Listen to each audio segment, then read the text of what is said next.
విజయనగరం జిల్లాలో ఒక భారీ చోరీ జరిగింది. భారీ చోరీ జరిగి 24 గంటల్లోనే ఆ చోరీని బ్రేక్ చేశారు ఒక ఇన్స్పెక్టర్. పేరు మురళి గారు, 1 టౌన్ ఇన్స్పెక్టర్, విజయనగరం.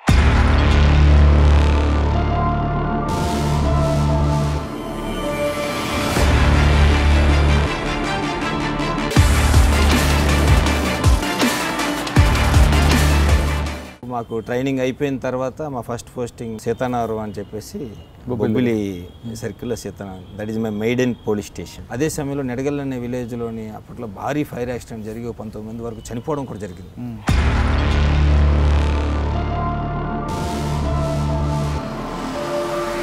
ఎక్కడికి వెళ్ళినా ఈవెన్ ఆఫ్టర్ 20 years కూడా అయినా సరే వాళ్ళు దే రికగ్నైజ్డ్ మీ. కుమలేశ్వరంలో మీరు యూనిఫామ్ వేయలేరు, ప్లస్ మీరు నెంబర్ ప్లేట్ లేకుండా వేయాలి వెహికల్ కూడా. మరి మీరు చెప్తున్న సినారీ అక్కడ డిఫరెంట్ ఉంటుంది అక్కడ. సో మీరు అన్నట్టుగా గుమలక్ష్మీపురంకి వచ్చేటప్పటికి కంప్లీట్గా extremist affected area. By the time movement is very high.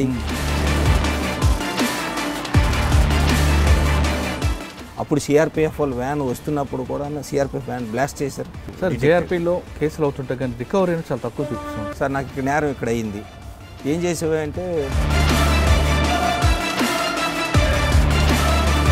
నేరస్థలమే మనకు క్లూ ఇస్తుంది. సార్ అంబేద్కర్ గారు మీరు అటు ఆయన వెస్ట్ జోన్ డీసీపీ హైదరాబాద్ ఉన్నప్పుడు ఎక్కడైనా కేసు జరిగితే ఖచ్చితంగా ఆ సీన్లో ఉండి దాని ఇన్వెస్టిగేషన్ పార్ట్ అక్కడే కంప్లీట్ చేసే వరకు వెళ్ళేవారు కదా. చాలామంది నేరస్థలం రాకుండానే అక్కడి నుంచి చెప్తారు.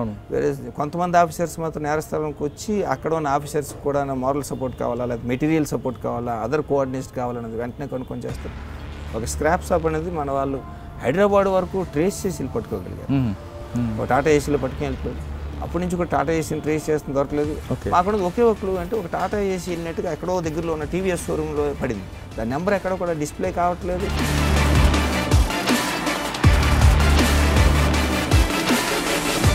ఒక జడగంట మాకు లీడ్ ఇచ్చింది.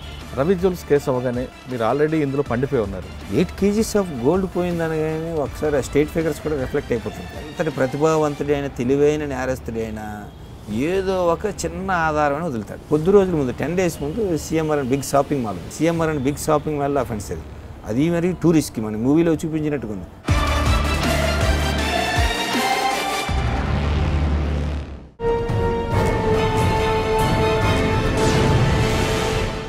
Welcome to crime diaries.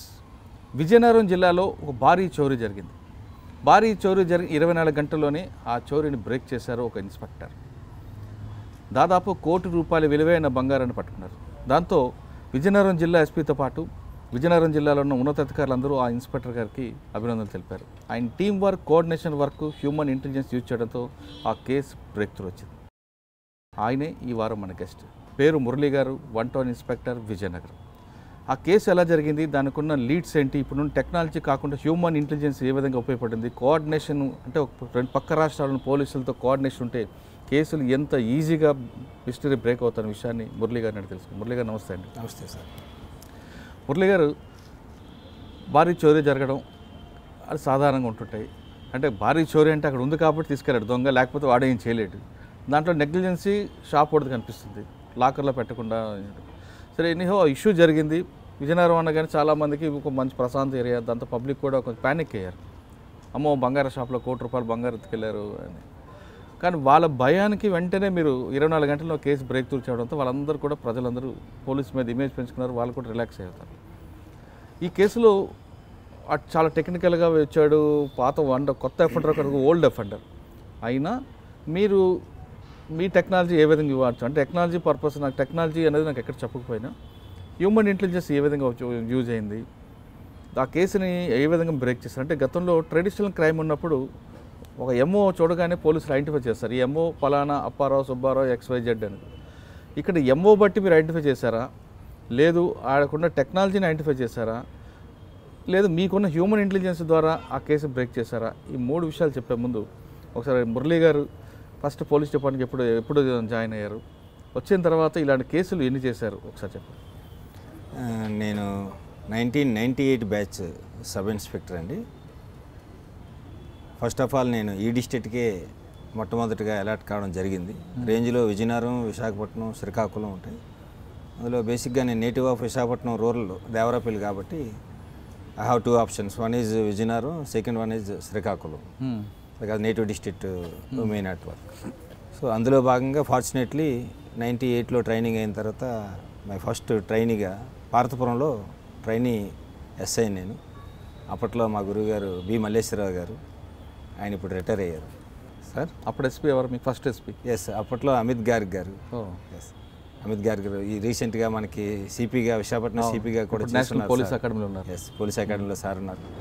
అప్పట్లో మేము ట్రైనీ ఎస్ఎస్గా ఉన్నప్పుడు సార్ ఉన్నారు. సో మాకు ట్రైనింగ్ అయిపోయిన తర్వాత మా ఫస్ట్ పోస్టింగ్ మేము 6 ఇక్కడికి రిపోర్ట్ అయ్యాం ఈ జిల్లాకి అవుట్ ఆఫ్ 28. అందులో నాకు సీతానగరం అని చెప్పేసి బొబ్బిలి సర్కిల్లో Sitanagaram, that is my maiden police station. So first police station సహజంగా మాకు ఆ జీల్ ఉంటుంది, ఆ థరస్టీ ఉంటుంది, ఖచ్చితంగా చేయాలని చెప్పి ఎన్నో హోప్స్ తోటి వస్తుంది. నాట్ ఓన్లీ మీ, ఎవరి police officer has some hopes. అక్కడికి వచ్చేటప్పటికి ఆ గ్లామరు, ఆ గ్లోరీ అంతా కూడా మూవీస్లో కూడా చూస్తాం కాబట్టి ఆ స్టింజ్ కూడా కొంత ఉంటుంది. At the same time parents నుంచి, ఫ్రెండ్స్ నుంచి కూడా. సో మా ఫ్రెండ్ ఎస్ఐ అని చెప్పేసి, ఎందుకంటే 98 అంటే you have to go back to another 2 decades back. 2 decades back ఇంకా నేమ్ అండ్ ఫేమ్ ఎక్కువగా ఉండేది. పబ్లిక్ నుంచి కూడా మంచి సపోర్ట్ ఉండేది. పబ్లిక్ నుంచి కూడా ఇప్పటికన్నా ఎక్కువ లాట్ ఆఫ్ ఎక్స్పెక్టేషన్స్ ఉండేవి. పబ్లిక్ కూడా ఎక్కువ లవ్ చేసేవాళ్ళు. ఇన్ ద సెన్స్ పొలిటీషియన్స్ కానీ, లోకల్ పీపుల్ కానీ పోలీసింగ్ని ఎక్స్పెక్ట్ చేశారు. పోలీస్ అనగానే వాళ్ళ దృష్టిలో హీరో అంతే. ఎస్ సార్, బేసిక్గా మేము వేసింది మా పోలీస్ స్టేషన్ సీతానగరం అంటే విలేజ్ లెవెల్, మండల లెవెల్ పోలీస్ స్టేషన్ కాబట్టి మండలంలో ఎక్కువగా విలేజెస్సే పట్టుకోమరు కాబట్టి విలేజెస్లో ఎక్కువగా ఉన్నవాళ్ళు ఈ లోకల్ పీపుల్ అందరూ కూడా middle class, below middle class కాబట్టి వాళ్ళకి ₹1 పోయినా ఎక్కువే.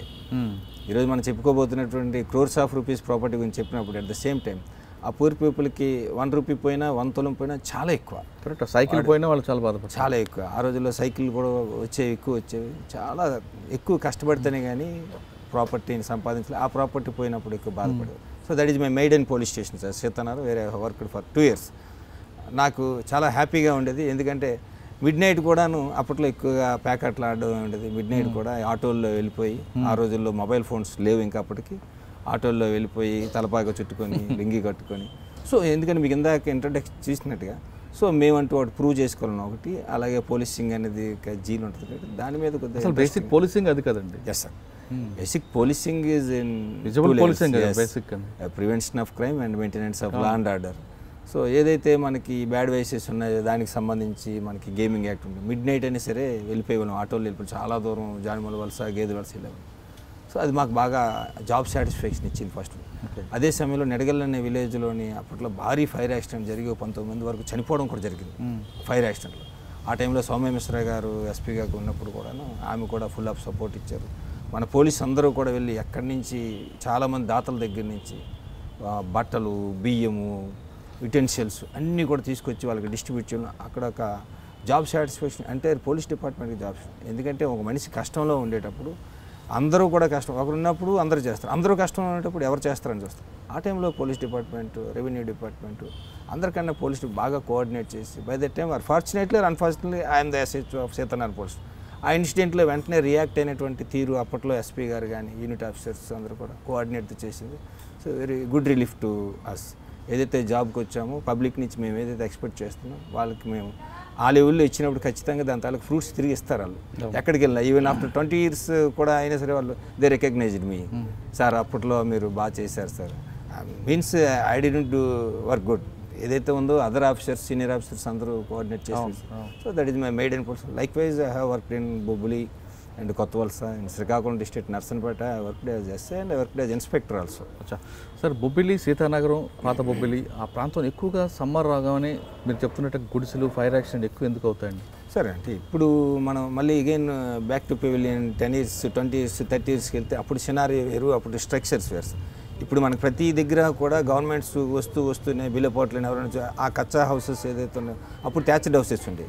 థ్యాచ్డ్ హౌసెస్ ఉండేవి కాబట్టి పురిళ్ళు ఉండేవి. ఉండేటప్పుడు ఖచ్చితంగా ఎక్కడో ఒక దగ్గర అప్పుడు పొయ్యిలు కూడా ఇప్పుడు గ్యాస్ పొయ్యిలు కాదు, అప్పుడు మామూలుగా కర్రల పొయ్యిలు ఉండేవి. కట్టెల పొయ్యిలు ఎవరైనా కూడా అజాగ్రత్తగా మంట ఆర్పుకొని ఉన్నాయి. ఈ గాలి వల్ల మీరు అన్నట్టు సమ్మర్ అంటే హెవీ విండ్ ఉంటుంది, ఆ విండ్ వల్ల యాక్సిడెంట్గా ఇది ఆటోమేటిక్గా ఫైర్ యాక్సిడెంట్ జరిగాయి. ఇప్పుడు ఫైర్ యాక్సిడెంట్ జరిగిన థ్యాచ్డ్ హౌస్ ఊర్లో మీరు గ్రామాల్లో చూసిన 1 or 2 ఉంటున్నాయి. సో అది ఒక కారణం కూడా ఎగ్జాగరేట్ అవ్వడానికి, అంటే దాన్ని అగ్రివేట్ అవ్వడానికి కారణం కూడా బాగా ఫైర్ సమ్మర్లో వస్తే విండ్ ఎక్కువ ఉంటుంది, విండ్ వెలాసిటీ ఎక్కువ కాబట్టి తొందరగా ఫైర్ ఎక్కువ. సీతానగరం తర్వాత I have gone to Gummalakshmipuram. So Gummalakshmipuram completely extremist affected area. Extremist affected area అంటే కంప్లీట్గా ఇక్కడ పోలీసింగ్కి అక్కడ పోలీసింగ్కి different. Where all the way you have to wear uniform, wear Sitaram like police uniform కూడా, wear all the way you have to wear either mufti or in jungle dress. కుమలేశ్వరంలో మీరు uniform వేయలేరు. Yes, JLpuram. Yes sir. Okay. Plus మీరు number plate లేకుండా వేయాలి vehicle కూడా. Number ప్లేట్తో ఉన్న vehicle కూడా వాడలేని పరిస్థితి. మరి మీరు చెప్తున్న సినారీ అక్కడ డిఫరెంట్ ఉంటుంది. అక్కడ ఉంటుంది సార్. మనం ఒక వాటర్ యూనిఫామ్ వేసుకొని పబ్లిక్ ముందు హీరోగా ఉండాలనుకున్నా అక్కడ వేరే వేరే మారువేషాలు వెళ్ళే పరిస్థితి sir. We have to like water గ్లాసులు వేస్తే ఎట్లా ఉంటుంది అలాగే ఉంటుంది, ఇంకో పాత్రలు వేస్తే మగ్గులు వేస్తే అట్లా అవ్వాల్సిందే. సో మీరు అన్నట్టుగా గుమలక్ష్మీపురంకి వచ్చేటప్పటికి కంప్లీట్గా extremist affected area. By the time movement is very high. Bordering police stations అన్నీ కూడా మనకి ఒరిస్సా వస్తున్నాయి, గుణపూర్ వస్తుంది, గొట్లభద్ర వస్తున్నాయి. అప్పుడు సిఆర్పిఎఫ్ వాళ్ళు వ్యాన్ వస్తున్నప్పుడు కూడా సిఆర్పిఎఫ్ వ్యాన్ బ్లాస్ట్ చేశారు. 9 మంది అక్కడ స్పాట్లో చనిపోయారు. సో నేను నైబరింగ్ వాళ్ళం కాబట్టి వెంటనే యూనిట్ ఆఫీసర్ చెప్పగానే వాళ్ళకి వాటర్ ఇవన్నీ కూడా పట్టుకొని వెళ్ళడం క్రాస్ కంట్రీ. సో అక్కడ పోలీసింగ్ ఇస్ డిఫరెంట్. మీరు అన్నట్టుగా పబ్లిక్ వెళ్ళేటటువంటి బస్సుల్లో మాత్రమే వెళ్ళగలం. మేము ఆ ఓన్ వెహికల్ పెట్టుకుని వెళ్ళి అదేవిధంగా యూనిఫామ్ వేసుకుని వెళ్ళడానికి లేదు. సో అప్పుడు మూమెంట్ అంతా కూడాను ఎక్స్ట్రీమిస్ట్ మీద ఉంటుంది కాబట్టి అక్కడ అదర్ ల్యాండ్ ఆర్డర్ ప్రాబ్లమ్స్ ఉండవు, పెద్దగా రోడ్ యాక్సిడెంట్స్ ఉండవు, అదర్ ఇష్యూస్ ఉండవు. కాబట్టి that is the major issue ఏదైతే ఉందో ఎక్స్ట్రీమిస్ట్ సంబంధించిన దాంట్లో ఎక్కువ వర్క్ ఉంటుంది. రైట్. జేఎల్పురం తర్వాత so I have come back to Bobbili head quarter police, where I have worked more than 3.5 years. Bobbili. Yes. అక్కడ thereafter I have crime scenery ఏముంటుంది? Yes sir. అక్కడ బొబ్బిలి పెద్ద ఇష్యూ ఏముండదు సార్. షుగర్ ఫ్యాక్టరీ ఎక్కువ issues ఉండేవి. శతనాలు ఉండేప్పుడు షుగర్ ఫ్యాక్టరీ ఉండేది. ప్రజెంట్ మనకున్నటువంటి ఎన్సీఎస్ షుగర్స్ రీసెంట్లీ కూడా ఇష్యూస్ ఉన్నాయి. అప్పుడు కూడా ఉన్నాయి. చెరుకు రైతులకి బకాయిలు అనే దగ్గర ఇష్యూ వచ్చేది. వెంటనే బకాయిలు చెల్లించకపోవడం వల్ల మిగతా వాళ్ళు మన సిపిఐ సిపిఎం సోదరులు రోడ్డు మీదకి రావడం, అవన్నీ ఆ ల్యాండ్ ఆర్డర్ ఇష్యూస్ ఉంటాయి. వేరే బొబ్బిలికి వచ్చేటప్పటికి ప్రాపర్టీ అఫెన్సెస్ ఆర్ హై. ఎక్కువ నైట్ హెచ్పీలు ఉంటాయి. నైట్ హెచ్పీలు ఎక్కువ ఉంటాయి. ప్రాపర్టీ అఫెన్స్ రైల్వే స్టేషన్ ఉంటుంది, వేరే మనకి బస్ స్టాండ్ ఉంటుంది. ప్రాపర్టీ అఫెన్స్ ఎక్కువ కాన్సన్ట్రేట్ చేయాల్సిన పరిస్థితి. అలాగే potential property offenders also there. So నక్లాబాయ్ కమ్యూనిటీ పీపుల్ ఎక్కువ ఉన్నారు. నైబరింగ్ బొబ్బిలి అండ్ సీతనార్ అండ్ ఎవరివేర్, ఈవెన్ మక్కువలో కూడా వాళ్ళు they use to go for property offences. Particularly వాళ్ళు థ్యాచ్డ్ హౌసెస్ ఏదైతే వాటిల్లో కానీ లేదా ఇంటికి లాక్ బ్రేక్ చేసేవాళ్ళు. సో వాళ్ళ మూమెంట్స్ వాచ్ చేసుకోవాలి, ప్రాపర్టీ అఫెన్స్ ఇచ్చేసుకోవాలి. సో కొద్దిగా లిటిల్ బిట్ డిఫరెంట్. ఇది మండల పోలీస్ స్టేషన్, అక్కడికి వెళ్ళిన ఏజెన్సీ, ఇక్కడికి వచ్చిన కొద్ది పెద్ద హెడ్ క్వార్టర్ పోలీస్ స్టేషన్ కాబట్టి where one DSP is also there, one inspector is also there head quarter. మనం అక్కడ కొద్దిగా వర్క్ చేయాల్సిన అవసరం ఉంటుంది, హార్డ్ వర్క్ చేయాల్సి. అచ్చా, బొబ్బిలి తర్వాత అండి? So I have gone to Srikakulam. శ్రీకాకుళంకి వచ్చేటప్పటికి special town Srikakulam initially I worked as special branch inspector, sub inspector. Okay. అక్కడ 1 year పనిచేసిన తర్వాత thereafter I have gone to Narasannapeta. Narasannapeta is the circle and Narasannapeta is police station. Narasannapeta ఎస్ఐగా పనిచేశాను. There I got promotion as inspector. First posting government railway police GRP, Visakhapatnam GRP as SHO. I have worked there nearly 2 years. అక్కడికి వచ్చేటప్పుడు again only pertaining to property offence. GRP అంటేనే property offence. ఇక్కడలాగా మనకు కాకుండా ఇది ఒకటే case మనం చూస్తాం. వేరే ట్రైన్ దిగి వచ్చేటప్పటికి వాడు ఎంత ప్రాపర్టీ చెప్తారో తెలియదు. ఎందుకంటే మొత్తం ఇంట్లో ఉన్న ప్రాపర్టీ అంతా ఎక్కడో పెళ్ళికని వెళ్ళి పెట్టుకెళ్తారు. పెళ్ళికి ఆర్నమెంట్స్ అన్నీ కూడా పెట్టుకుంటారు. ఆ సూట్ కేసు ఏదో ఎక్కడ ఏసీ బోగులు పెట్టుకుంటారు. పాపం సూట్ కేసులు వేపేస్తారు. అందులో ఎంతైనా ఉండొచ్చు, కేజీ ఉండొచ్చు, 2 kgs ఉండొచ్చు. It's depend upon the family status. చిన్న ఫ్యామిలీ అయితే తక్కువ ఉంటుంది, అదే పెద్ద ఫ్యామిలీ అనుకుంటే ఖచ్చితంగా ఎక్కువ ప్రాపర్టీ ఉంటుంది. సో వాటి కోసం మేము అక్రాస్ కంట్రీ వెళ్ళిన పరిస్థితి ఉంది. సో అక్కడికి వెళ్ళడం వల్ల I got an opportunity to go to west Bengal, to go to Bihar, to go to Haryana. Everywhere I have gone there. So many cases we have. Sir, జేఆర్పీలో కేసులు అవుతుంటాయి కానీ రికవరీ అనేది చాలా తక్కువ చూపిస్తుంటారు. ఎస్. సో రికవరీ తక్కువ ఉండడానికి కారణం ఏంటంటే మోస్ట్ ఆఫ్ ద టైమ్ వేరే ఇక్కడ తీసుకునేటప్పుడు సార్ నాకు ఇక్కడ నేరం ఇక్కడ అయింది, ఏం చేసేవా అంటే సార్ నేను ఎక్కడో పెళ్ళికి వెళ్ళాను లేకపోతే ఇంకో దగ్గరికి వెళ్ళాను, నేరం ఎక్కడైందో తెలుస్తుంది. వేరే జిఆర్పీకి వచ్చేటప్పటికి ఈ బోర్డెడ్ సమ్వేర్ ఎల్స్, ఎక్కడో వెస్ట్ బెంగాల్, ఎక్కడో కలకడలో ఎక్కడో బోర్డు చేస్తాడు. లేచేటప్పటికి విశాఖపట్నంలో లేస్తాడు. సో ఈ ట్రాన్సిట్లు ఎక్కడ పోయిందో వాళ్ళకి తెలియదు. ఈవెన్ ఐడెంటిఫై చేయలేడు కూడా, ఎప్పుడు పట్టుకెళ్ళిపోయాడు కూడా తెలియదు. సో ఆ టైంలో అంతగా సీసీ కెమెరాస్ ట్రైన్లో ఉన్నవి కానీ ప్లాట్ఫామ్స్ ఉన్నవి కానీ లేవు. సో మన నేరం ఎక్కడైందో తెలిస్తే ఖచ్చితంగా నేరస్థలాన్ని పట్టుకొని నేరస్థాన్ని చేయడానికి ఫస్ట్ ఆపర్చునిటీ లేదా పోలీస్ ఆఫీసర్, ఏ పోలీస్ ఆఫీసర్ నేరస్థలమే మనకు క్లూ ఇస్తుంది. నేరస్థలం తర్వాత సర్కమ్స్టెన్సెస్ అని. నేరస్థలం ఎక్కడో తెలియనప్పుడు మనం క్లూ అనేది కష్టం. ఫస్ట్ క్రిటికల్ అక్కడే వస్తుంది. నో డౌట్ ఖచ్చితంగా మనం డిటెక్ట్ చేయగలం. బట్ నేరస్థలం మనకి డిఫర్ అయినప్పుడు, ఆయనే చెప్పలేని పరిస్థితి ఉన్నప్పుడు అక్కడ కష్టం అవుతుంది. అదేవిధంగా మనకి అఫెండర్స్ కూడాను అక్కడ లోకల్ అఫెండర్స్ ఎక్కువగా ఉంటారు. జిఆర్పి సంబంధించి వాడు ఎక్కడో ట్రైన్ ఎక్కుతాడు, ఇక్కడికి వస్తాడు, నేరం చేసుకుని వెళ్ళిపోతాడు. ఈ రైల్వే స్టేషన్ కాదు ఇంకో రైల్వే స్టేషన్. సో అందువల్ల మీరు అన్నటువంటి డిటెక్షన్ అనేది లిటిల్ బిట్ తక్కువ ఉంటుంది, వేరే రికవరీ కూడా compare with other law and order police little bit లో. అచ్చా, జిఆర్పి తర్వాత ఎక్కడికి వచ్చారు? సో జిఆర్పి తర్వాత SHO Kothavalasa. Again I'm the maiden SHO of Kothavalasa. By that time only SIs ఉండేవాళ్ళు.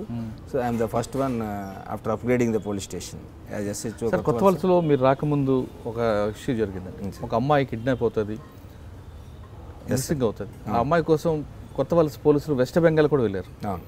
ఆ కేసు ఏమైనా బ్రేక్ త్రూ ఉందంటారా? Yes sir. అప్పట్లో నాకు తెలిసిన నా బ్యాచ్మేట్ ఎలియాస్ అనే ఇన్స్పెక్టర్ గారు యాజ్ ఎస్ఐగా వర్క్ చేసేవాళ్ళు. ఐ థింక్ ఆ టైంలో ఆయన బాగా హార్డ్ వర్క్ కూడా చేశారు. టీమ్స్ అన్ని కూడా వెళ్ళిన తర్వాత డిటెక్ట్ చేశారు లేదో I have no idea. But దాంట్లో మాత్రం ఎక్కువగా హార్డ్ వర్క్ అయితే చేయడం జరిగింది. అది కూడా ఎక్కువగా ఫోకస్ అయింది ఆ కేసు. దానివల్ల ఎక్కువగా టీమ్స్ కూడా వెళ్ళడం కూడా జరిగింది. I have idea. అంటే కొత్త వాళ్ళ సినారీ ఏముంది?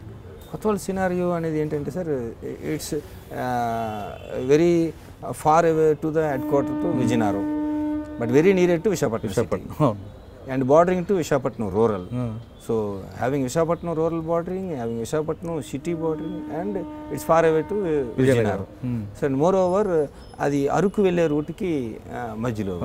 So most of the cases road accidents and ఎక్కువగా ఫ్యాక్టరీస్, ఇండస్ట్రీస్ ఉన్నాయి, జిందాల్ ఉన్నాయి, అలాగే గోల్డ్ స్టార్ ఉన్నాయి. వీటన్నిటి కూడా ఇండస్ట్రియల్ అన్రెస్ట్ ఎప్పుడైతే వచ్చిందో, అన్రెస్ట్ వచ్చినప్పుడు ఖచ్చితంగా అప్పుడు నేను వెళ్ళినప్పుడే సాడా ఫ్యాక్టరీ ఉండేది. సాడా ఫ్యాక్టరీ సంబంధించి రైతులకి సాడా ఫ్యాక్టరీ వారికి కూడా ఇష్యూ కుదరక ఏదైతే మనకి హెచ్టీ వైర్ వేయడానికి ఇష్టపడలేదు.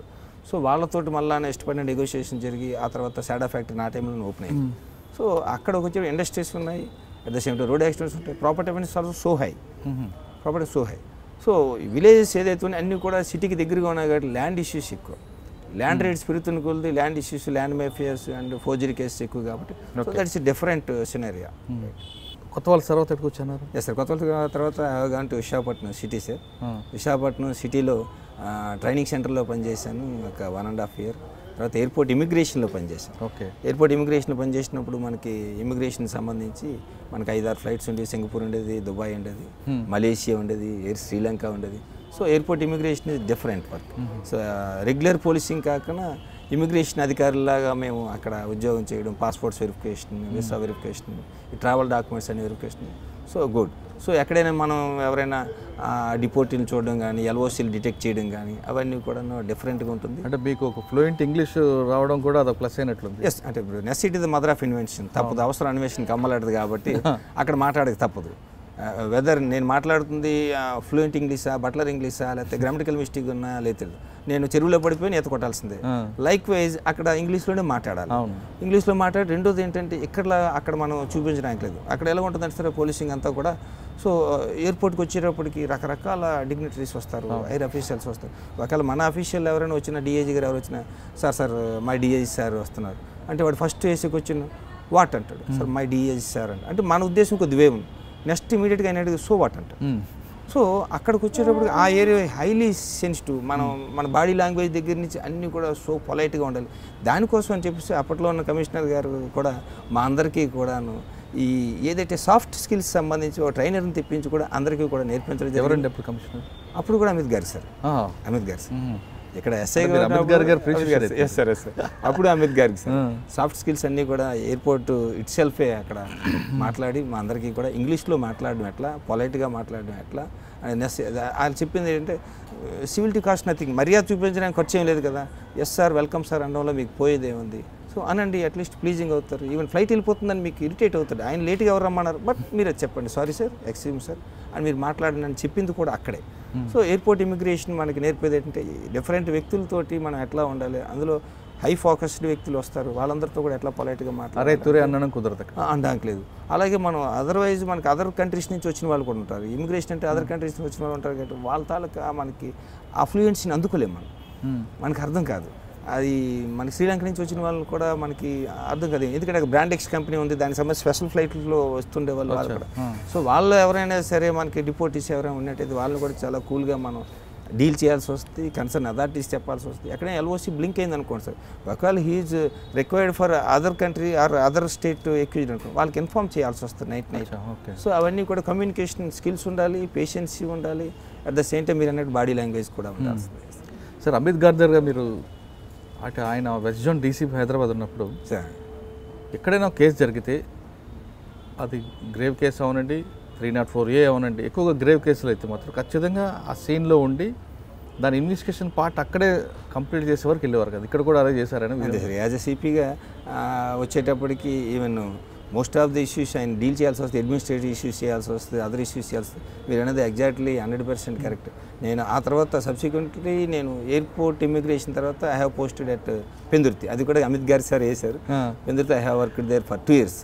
అక్కడికి వచ్చినప్పుడు కూడా మా బార్డరింగ్ పోలీస్ స్టేషన్లో ఒక కొత్త వలస చేశారు, పెందుర్తి చేశారు sir. Yes, 2 neighbouring same stage Araku వెళ్ళే దారికి సంబంధించిన డీటెయిల్స్ వచ్చింది. అక్కడికి వచ్చేటప్పుడు కూడాను అమిత్ గారు సార్ దగ్గరలో ఉన్నటువంటి ఒక ఫ్యాక్టరీలో ఫైర్ యాక్సిడెంట్ అయితే వెంటనే సీన్కి వచ్చి మాకన్నా ముందు ఆయన ఉన్నారు. నాకు అడిగారు, మురళి ఏంటి జరిగింది అంటే, సార్ నేను కూడా వెళ్తున్నాను. ఆయన చెప్తూనే ఆయన కూడా రావడం జరిగింది. అందరూ ఫైర్ సంబంధించిన వాళ్ళు అందరూ కూడా వెళ్ళడం జరిగింది. ఆల్ ఆఫీసర్స్ని తీసుకొని రావడం జరిగింది. ఎటువంటి హ్యూమన్ లాస్ లేకుండా చూడడం జరిగింది. Property loss is loss, but human loss జరగడానికి ఛాన్సెస్ లేకుండా రెస్క్యూ టీమ్స్ కూడా పంపించి ఆయన మీరు అన్నట్టుగా ఎక్కువగా ఇంటర్వ్యూ అవ్వదు. చాలామంది నేరస్థలం రాకుండానే అక్కడి నుంచి చెప్తారు. వేరే కొంతమంది ఆఫీసర్స్ మాత్రం నేరస్థలంకి వచ్చి అక్కడ ఉన్న ఆఫీసర్స్ కూడా మారల్ సపోర్ట్ కావాలా, లేదా మెటీరియల్ సపోర్ట్ కావాలా, అదర్ కోఆర్డినేట్ కావాలన్నది వెంటనే కొనుక్కొని చేస్తారు. సో అందులో అలాంటి ఆఫీసర్ దగ్గర పనిచేయడం కూడా యాక్చువల్గా వి ఫీల్ హ్యాపీ అండ్ వరం కిందే భావించారు. సార్ పెందుర్తి అనగానే ల్యాండ్ డిస్ప్యూట్స్ కేసులకు కనిపిస్తుంటాయి, రౌడీజం కనిపిస్తుంటుంది, మరి దాన్ని ఏ విధంగా కంట్రోల్ చేసుకుంటారు? సార్ పెందుర్తికి వచ్చేటప్పటికి మీరు అన్నట్టుగా ల్యాండ్ అనేది అది సిటీకి అవుట్స్కట్స్, అలాగే పక్కన ఉన్నట్టు వైజాగ్ రూరల్ సబ్బోరంకి బార్డరింగ్, మీరన్న కొత్త వలసకి బార్డరింగ్. సో మీరన్న ల్యాండ్ అనేది రేట్స్ డే బై డే పెరుగుతున్నాయి కాబట్టి నెంబర్ ఆఫ్ కేసెస్ అయ్యాయి. నా టైంలో పెందుర్తిలోకి వచ్చేటప్పటికి సో ఇప్పుడు గాజువాక్ నెంబర్ 1 ఉండేది రిజిస్ట్రేషన్ ఆఫ్ కేసెస్. వేరే పెందుర్తి నేను వెళ్ళినప్పుడు first year 890 cases were registered, వేరే దాని నెక్స్ట్ ఇయర్ 980 కేసెస్, అంటే నియర్లీ 1000 కేసెస్ రిజిస్టర్ చేసాం. By the time Yoganand commissioner sir వచ్చారు. So most of the cases అన్నీ కూడా ల్యాండ్ రిలేటెడ్ సంబంధించి ల్యాండ్ కబ్జాలు చేయడం కానీ, లేదు ఉన్న డాక్యుమెంట్స్ని ఫోర్జరీ చేయడం, ఎవ్రీథింగ్ రెవెన్యూ కనెక్టెడ్ అయి ఉంటాయి. రెవెన్యూ డాక్యుమెంట్స్ ఎట్లా ఫోర్జరీ చేయాలో వాళ్ళకి తెలుసు ఫ్రాడస్టర్స్. సో దానికి సంబంధించి కూడా ఈవెన్ యోగానంద్ సార్ వచ్చినప్పుడు అన్ని కేసులు ఏదైనా ల్యాండ్ రిలేటెడ్ కేసు ఉన్నట్టయితే డాక్యుమెంట్స్ కన్సర్న్ కానీ సర్వే కన్సర్న్ కానీ purely you have depended on revenue authorities. చాలాసార్లు కలెక్టర్ గారికి మనం లెటర్లు పెట్టడం జరిగింది. అలాంటి కేసుల్లో నాకు తెలిసి 300 పైచీల కేసుల్లో రెవెన్యూ రిపోర్ట్స్ వచ్చిన తర్వాత మాత్రం యాక్షన్ ఇనిషియేట్ చేయడం జరిగింది. నాకన్నా ముందు చేసిన ఆఫీసర్స్ కూడా ఎవరైతే ఉన్నారో లక్ష్మణమూర్తి సార్ ఉన్నారు. సో ఆయన ఇన్వెస్టిగేషన్ బ్రహ్మాండంగా చేస్తారు. ఆయన అడుగుజాడల్లో కూడా మేము వెళ్ళడం జరిగింది. సో అంటే ఎందుకంటే ల్యాండ్ కేసెస్ వచ్చేటప్పటికి ఖచ్చితంగా పోలీస్ని బ్లేమ్ చేస్తాం. If I support someone definitely the other one will blame me. So అందుకని చెప్పేసి మేమేం చేసాం, we're not the authority to confirm who is the owner. కాబట్టి ద రైట్ఫుల్ అథారిటీని కన్ఫర్మ్ చేయడానికి there is a rightful agency there, revenue authorities. Why don't we send a report to the concern authorities, why don't we obtain a report to the concern authorities. After అబ్టైనింగ్ report only we can come to one conclusion whether who is right and who is wrong. So దానికి సంబంధించి అందుకని అప్పట్లో మేము revenue reports అన్నీ మేము pending పెట్టి అవి వచ్చిన తర్వాతే తీసుకున్నాం.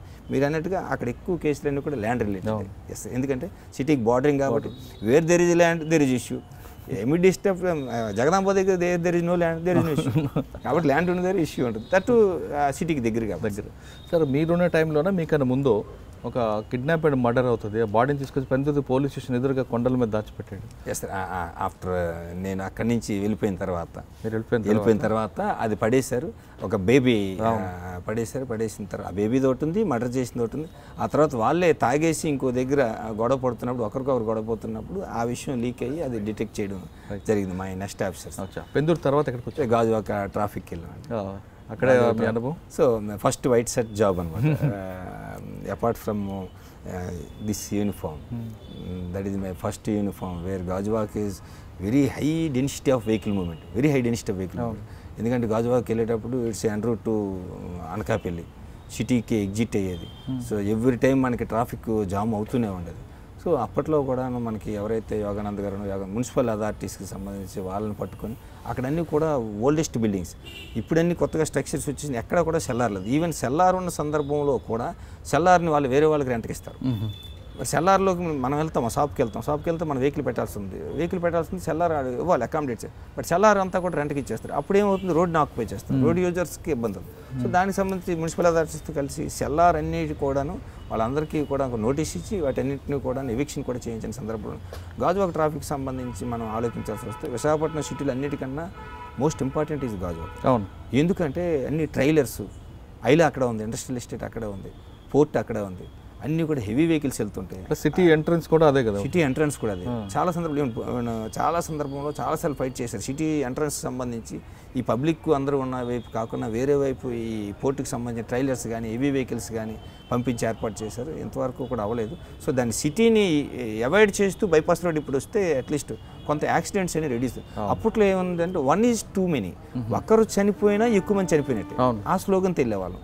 ఒకరు చనిపోయినా చనిపోవడం, ఎవరైతే ఒక వ్యక్తి చనిపోతే ఒక ఫ్యామిలీకి సంబంధించి బ్రెడ్ విన్నర్ ఎవరైతే ఉన్నారో ఆయన చనిపోతే ఆ ఫ్యామిలీ పరిస్థితి ఏమవుతుందని ఒకసారి కొలాప్స్ అయిపోతుంది. అంతవరకు చదివే పిల్లడు చదవలేడు, అంతవరకు ఉండాల్సినటువంటి ఫైనాన్షియల్ స్టేటస్, మారల్ సపోర్ట్ కూడా రాదు.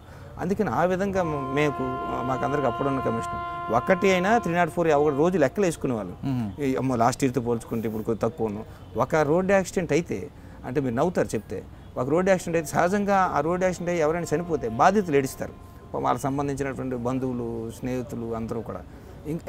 అదర్ సైడ్ ఇంకొక అతను కూడా ఏడుస్తున్నాడు, ఆయనే ఆ కన్సర్న్ ఇన్స్పెక్టర్ గారు. ఎందుకంటే అతను చనిపోగానే ఎలా చనిపోయాడు, ఎందుకు చనిపోయాడు, నువ్వు ఎందుకు యాక్షన్ తీసుకోలేదు, నువ్వు నైట్ టైం ఎందుకు పెట్టలేదు, ఎందుకు బ్లింకర్స్ పాడైపోతున్నావు, బాగు చేయించలేదు, ఇట్లా అనమాట. సో అది అవ్వకూడదన్నటువంటి ఆ తాపత్రయంతో చాలా ఎఫర్ట్ చేసి సిగ్నల్ లైట్స్ అన్నీ పెట్టించడం అన్నీ కూడా రోజు కూడా మేమే ఈ ఏదైతే పెడస్ట్రియన్ లైన్స్ ఉన్నాయో పెయింటర్ని తెప్పించి పెయింటర్ని వేయించడం.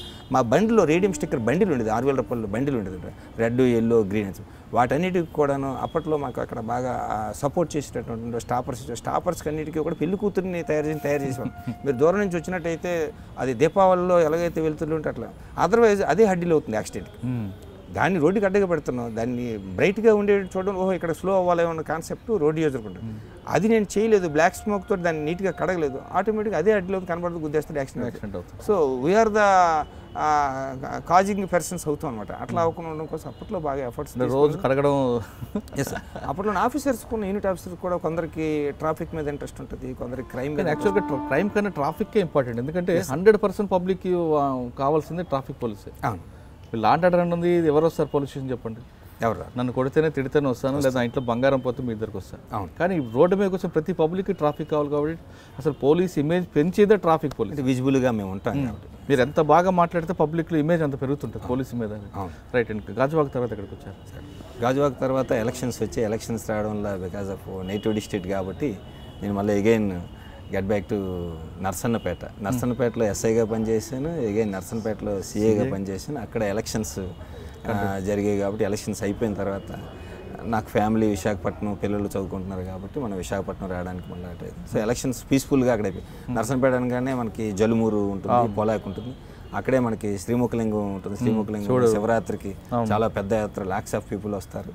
సో ఎలక్షన్స్ అనేవి మా డిప్యూటీ సీఎం ధర్మాన కృష్ణదాస్ గారు ఉన్నది. Politically sensitive area, but elections అనేవి వితౌట్ సింగిల్ ఇన్సిడెంట్ పీస్ఫుల్గా చేయడానికి అప్పుడున్న unit officers, other subordinates coordinate చేస్తారు. అచ్చా, నర్సన్నపేట తర్వాత విశాఖపట్నం వచ్చారా? Yes sir. Visakhapatnam airport police station వచ్చాను. ఎయిర్పోర్ట్ ఇమిగ్రేషన్ చేశాను, ఇమిగ్రేషన్ తర్వాత airport law and order police station చేశాను. Airport law and order police station కొద్ది కాలం చేసిన తర్వాత మళ్ళీ అగైన్ ఇక్కడ విజయనగరం 1 వచ్చాను. ఇక్కడ వచ్చి 1.5 years అవుతుంది. అచ్చా, ఎయిర్పోర్ట్ పోలీస్ అందరూ విజయనగరం వచ్చారు. రైట్ అండి, విజయనగరం వచ్చేసరికి చాలా కేసులు మీకు చెప్తున్నారు. ఇవాళ జరిగిన రవి జ్యువెలరీస్తో పాటు రవి జ్యువెలరీస్ కేసు గురించి చెప్పే ముందు ఈ 1.5 yearలో మీరు చేసిన బ్రేక్ త్రూ కేసులు చెప్పండి. ఎస్, 1.5 yearలో మనం చూసుకోవాలంటే సార్ ఇక్కడ కూడా నేను వచ్చింది కరెక్ట్గా covid time, covid 2 and covid 3. Most of the time కోవిడ్కి సంబంధించి పబ్లిక్ అవేర్నెస్ని క్రియేట్ చేయడంలో కానీ, కోవిడ్కి సంబంధించి వాళ్ళని సెన్సిటైజ్ చేయడంలో కానీ, కోవిడ్కి సంబంధించి ఎప్పటికప్పుడు వాళ్ళకి పోస్టర్స్, బ్యానర్స్ అన్నీ కూడా మనం హ్యాంగ్ చేయడం కానీ, అలాగే ఎవరైతే మనకి వీధుల్లోకి వెళ్ళి కోవిడ్కి సంబంధించి మాస్కులు ధరించండి అని చెప్పి చెప్పడంలో కానీ మోస్ట్ ఆఫ్ ద టైం అక్కడ, ఎందుకంటే పబ్లిక్ చనిపోయే సెకండ్ వేవ్లో ఎక్కువగా చనిపోయేటటువంటి తీవ్రత ఎక్కువ పెరిగింది కాబట్టి మేము ప్రికాషన్స్ తీసుకుంటూ మేము మా స్టాఫ్ కూడా ఎక్కువగా ఎఫెక్ట్ అవ్వకుండా ఉంటూ సర్వీస్ చేయాల్సి వచ్చేది. కోవిడ్ టైంలో అప్పుడు రాజ్కుమార్ గారు ఎస్పీ గారు, ఆ టైంలో మొత్తం స్టేట్ అంతా కేసులు అవుతుంటే విజయనగరం జిల్లా మాత్రం కేసు కాకుండా, ఒక్క కేసు కూడా కాకుండా ఆపారు. యాక్చువల్గా ఆ టైంలో నేను విశాఖపట్నం సిటీలో ఉన్నాను.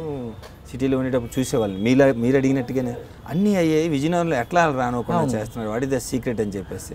ఇక్కడికి వచ్చిన తర్వాత మాకు తెలిసింది ఏంటంటే యాక్చువల్గా as a unit officer madam గారు మా అందరికన్నా ముందు 7 గంటలకే యూనిఫామ్ వేసుకొని బయటకు వచ్చేవారు. ఆమె అందరికీ కూడా ఎవరైతే మనకి ఇక్కడి నుంచి శ్రీకాకుళం, ఒరిస్సా వెళ్ళే వాళ్ళకి ఆమె చేతులతో వడ్డించడం, అవన్నీ కూడా ఆవిడ పర్సనల్గా వచ్చి ఆ పెయిన్స్ అన్నీ కూడా తను తీసుకోవడం వల్ల మిగతా డిస్ట్రిక్ట్ యూనిట్ పోలీస్ అందరూ కూడా ఆ పెయిన్స్ అందరూ కూడా హ్యాపీగా తీసుకొని సర్వ్ చేయాలని కాన్సెప్ట్ తోటి వెళ్ళారు. అక్కడ జాబ్ కాకుండా కోవిడ్ టైంలో సర్వ్ చేయాలని కాన్సెప్ట్. అందుకని రాజ్ కుమార్ మేడం గారికి కోవిడ్ టైంలో అంతగా నేమ్ రావడంలో కానీ, అలాగే ఆమె హార్డ్ వర్క్ అందరూ కూడా రిసీవ్ చేసుకోవడంలో కానీ, ఎక్కువగా జిల్లాకు మంచి పేరు రావడంలో కానీ, అది ఓన్లీ యాక్సిడెంట్గా రాకపోవడం కాదు, బికాజ్ ఆఫ్ హార్డ్ వర్క్ ఎక్కడి నుంచి రావచ్చు. అక్కడ బార్డర్ వ్యాపారంలో వచ్చేస్తే విజయనగరంలో వచ్చేసినట్టే. బట్ ఆ ఆఫీసర్స్ని కూడా సెన్సిటైజ్ చేసి ఒక్కటి కూడా రాకూడదని తప్పన ఆ రోజు ఉంది కాబట్టి చాలా కేసెస్ రాలేదు. అవును, that is the secret of Rajakumari madam. Okay, మీరు ఇక్కడికి వచ్చే కేసుల గురించి చెప్పండి. ఈ రవి జ్యువెలర్స్ కాకముందు చాలా కేసులు ఉన్నాయి మీరు. ఎస్ సార్, ఇక్కడికి వచ్చేటప్పుడు కూడా లైక్ పెందుర్తి, ఆ ప్రీవియస్ ఇయర్ ఏదైతే కేసెస్ ఉన్నాయో 2020లో 500-600 కేసులు ఉంటాయి. అగైన్ 21కి వచ్చేటప్పటికి 900 కేసెస్కి. సో అంటే కేసెస్ ఏదైతే రిపోర్ట్ అవుతున్నాయో మెయిన్ బేసిక్గాను ఏ రిపోర్ట్ వచ్చినా దాన్ని కేసుని ఎఫ్ఐఆర్ కింద నమోదు చేస్తే అట్లీస్ట్ విక్టిమ్కి ఫస్ట్ రిలీఫ్ ఉంటుంది. సో కేసు నమోదు చేసిన ఖచ్చితంగా మేము దర్యాప్తు చేయాలి కాబట్టి ఏదో ఒక రిలీఫ్ మేము కంక్లూడ్ కావాలి కాబట్టి విక్టిమ్కి ఎంతో కొంత మనం హెల్ప్ చేసిన వాళ్ళం అవుతాం.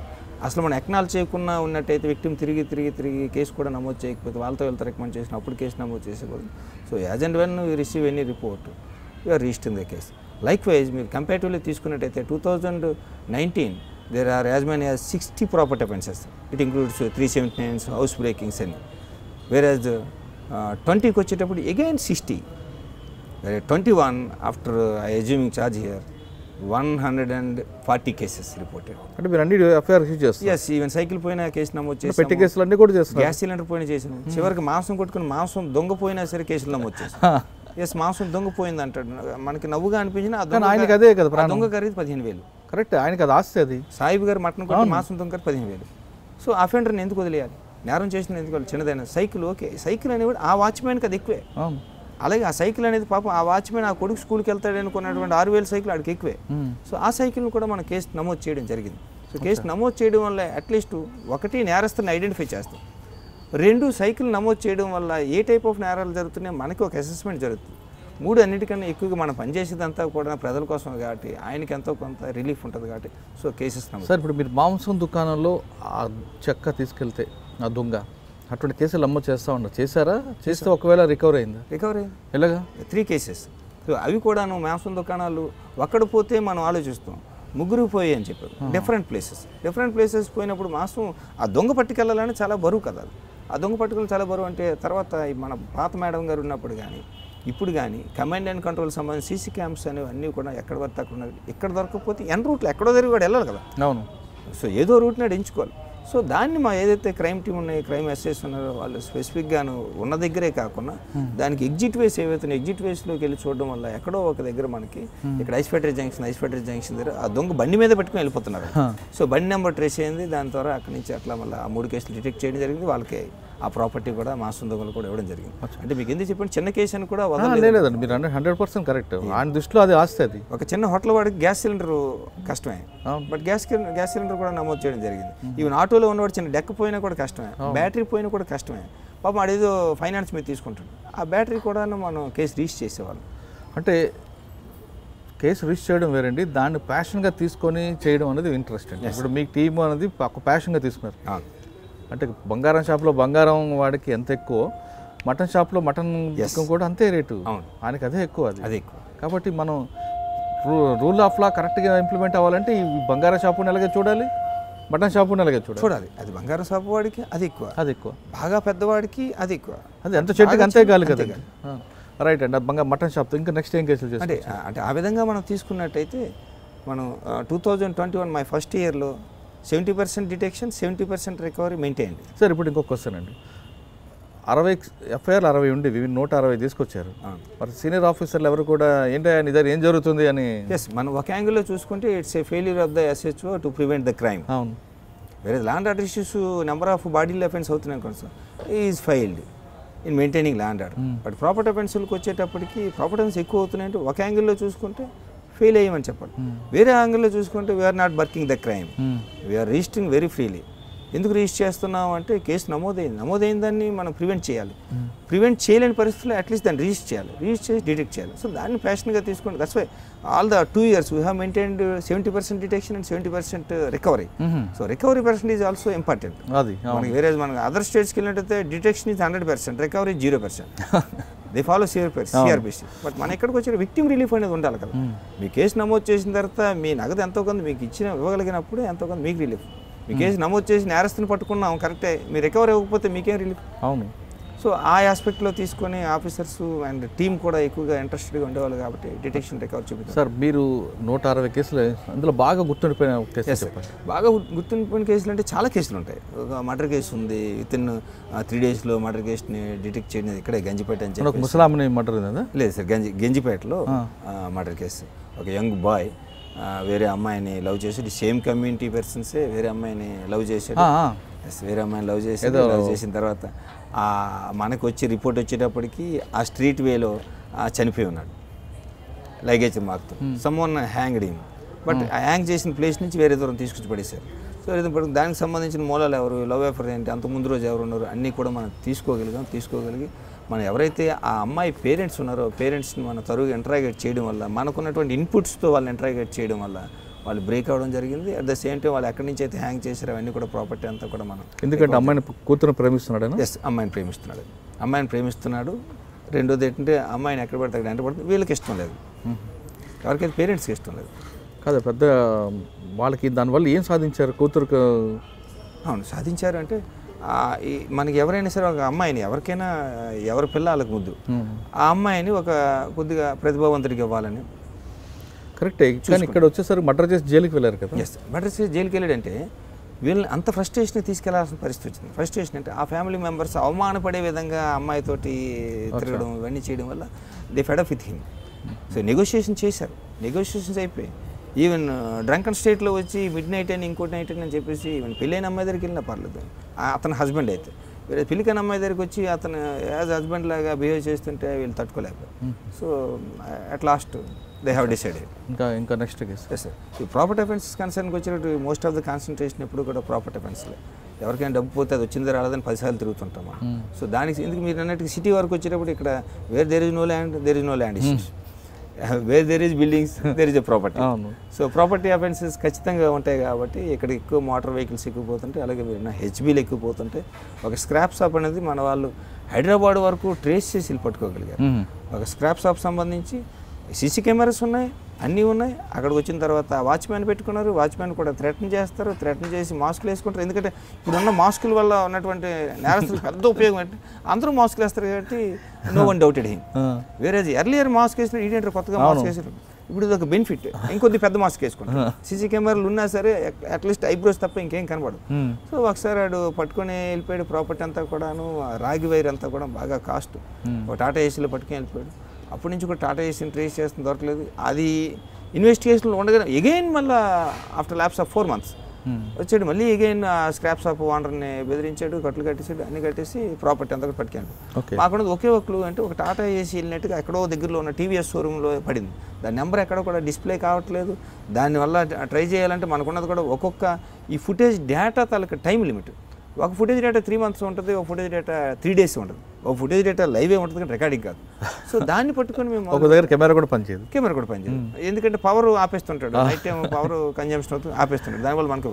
సో దీన్ని పట్టుకొని ఒక్క చిన్న లింక్ని పట్టుకొని ఎక్కడొక్కడ పడకపోతే మేము విజయనగరం క్రాస్ అయిపోయాం, తగరపోలస క్రాస్ అయ్యాం, ఈవెన్ విశాఖపట్నం క్రాస్ అయ్యాం. విశాఖపట్నంలో ఉన్న కమాండ్ అండ్ కంట్రోల్లో కూడా number plate detections automatic number అక్కడ కూడా డిటెక్ట్ కాలేదు. గాజువాక్ వెళ్ళాం, గాజువాక్ పాస్ అయిపోయింది. వడ్లపూడికి వెళ్ళినప్పుడు కూడా ఇది కనిపిస్తుంది వెహికల్, అలా ట్రాక్ చేస్తున్నాం, ఎక్కడా నెంబర్ పట్టలేదు. మాకున్న ఒకే జడగంటలాగా ఒక ఏలబడుతుంటుంది ఈ గాలి, అదొక్కటే మాకు కనిపించింది. సో ముస్లింకి సంబంధించిన చిన్న గ్రీన్కి సంబంధించిన కలర్ రెండే కనబడుతుంది, ఎక్కడ నెంబర్ ప్లేట్ కనబడట్లేదు. లోపల ప్రాపర్టీ కనిపిస్తుంది. వేరే గాజువాక్ దగ్గరికి వచ్చేటప్పటికి at the same time fraction of మినిట్స్లో వేరొక వెహికల్ కూడా వెళ్ళడం జరిగింది సేమ్. దాన్ని పట్టుకొని కూడా మేము డీవియేట్ అయిపోయాము. దువాడ రైల్వే స్టేషన్ వెళ్ళిపోయింది. దాని మీద ఒక 2-3 రోజులు అయిపోయింది. ఇంకా లాస్ట్ డే మాకు మిగిలింది. ఇంకా ఈ లాస్ట్ డేకి 30 days కమాండ్ అండ్ కంట్రోల్కి సంబంధించిన సీసీ ఫుటేజ్ కూడా అయిపోతుంది. ఇంక ఈ రోజుతో హోప్స్ లేవు అనుకున్నప్పుడు మళ్ళీ ఎగైన్ మేము ఎందుకో డౌట్ పడి ఒకసారి ప్రయత్నం చేద్దాం, బ్యాక్ టు కమాండ్ కంట్రోల్ రావడం జరిగింది. కమాండ్ కంట్రోల్ వచ్చిన తర్వాత అక్కడ చూస్తే మేము చేసిన మిస్టేక్ ఏంటి, మేము అంతవరకు చూస్తున్నది ఏదైతే ఉందో ఆ టైంలో వచ్చిన వేరే వెహికల్ పట్టుకొని 15 days వేస్ట్ అయింది. అయ్యో. సో మళ్ళీ ఆ 2 లారీల మధ్యలో నుంచి మా ప్రాపర్టీకి సంబంధించిన వెహికల్ వెళ్ళిపోతుంది. అప్పుడు మళ్ళీ ఆ వెహికల్ పట్టుకొని ఆ తర్వాత నెక్స్ట్ ఉన్నటువంటి ఈ టోల్ గేట్కి వెళ్ళాం. టోల్ గేట్లో కూడాను వాడిది నెంబర్ ప్లేటు సంబంధించినటువంటి ఏదైతే రాశారో ఆ రాసినప్పుడు సేమ్ టైంలో కనీసం 10 టాటా ఏసీలు ఉంటాయి. ఇందులో ఏ టాటా ఏసీ తెలియదు. ఆ తర్వాత మేము తుని టోల్ గేట్కి వెళ్ళడం జరిగింది, రాజమండ్రి టోల్ గేట్కి వెళ్ళడం జరిగింది. ఎక్కడైతే జడగంట సంబంధించింది ఉందో దాన్ని పట్టుకోవడం జరిగింది. సో ఒక్క దగ్గర మాత్రం ఎట్ లాస్ట్ రాజమండ్రికి వచ్చేటప్పటికి నెంబర్ ప్లేట్ అనేది అక్కడ స్పీడ్ బ్రేకర్స్ పెట్టడం వల్ల డిటెక్ట్ అయింది. సో ఇది అవుతుందేమో అనుకుంటే అది హైదరాబాద్ సంబంధించి పాత బస్తీ అడ్రస్. సో పాత బస్తీకి మా టీంకి పంపిస్తే వాడేమో అక్కడ మధ్యప్రదేశ్ సంబంధించిన వాడు వచ్చి అక్కడ ఉంటున్నాడు. 3-4 times వాడు టవర్ లొకేషన్స్ కూడా ఎప్పుడు కూడా అదర్ స్టేట్లో రోమ్ అవుతుండేది. సో దానికి సంబంధించి 2-3 సార్లు పంపిస్తే అట్లా ఆయన పట్టుకోవడం జరిగింది. వాడు ఇక్కడికి ఎలా ఎక్కడో ఉన్న హైదరాబాద్ వాడు ఇక్కడ ఎట్లా అంటే వాడు ఇక్కడ ఎవడో గతంలో ఒకటి పనిచేసిన ఈ షాప్ వాడి దగ్గర పనిచేసిన వీడు ఇన్ఫర్మేషన్ ఇచ్చేవాడు.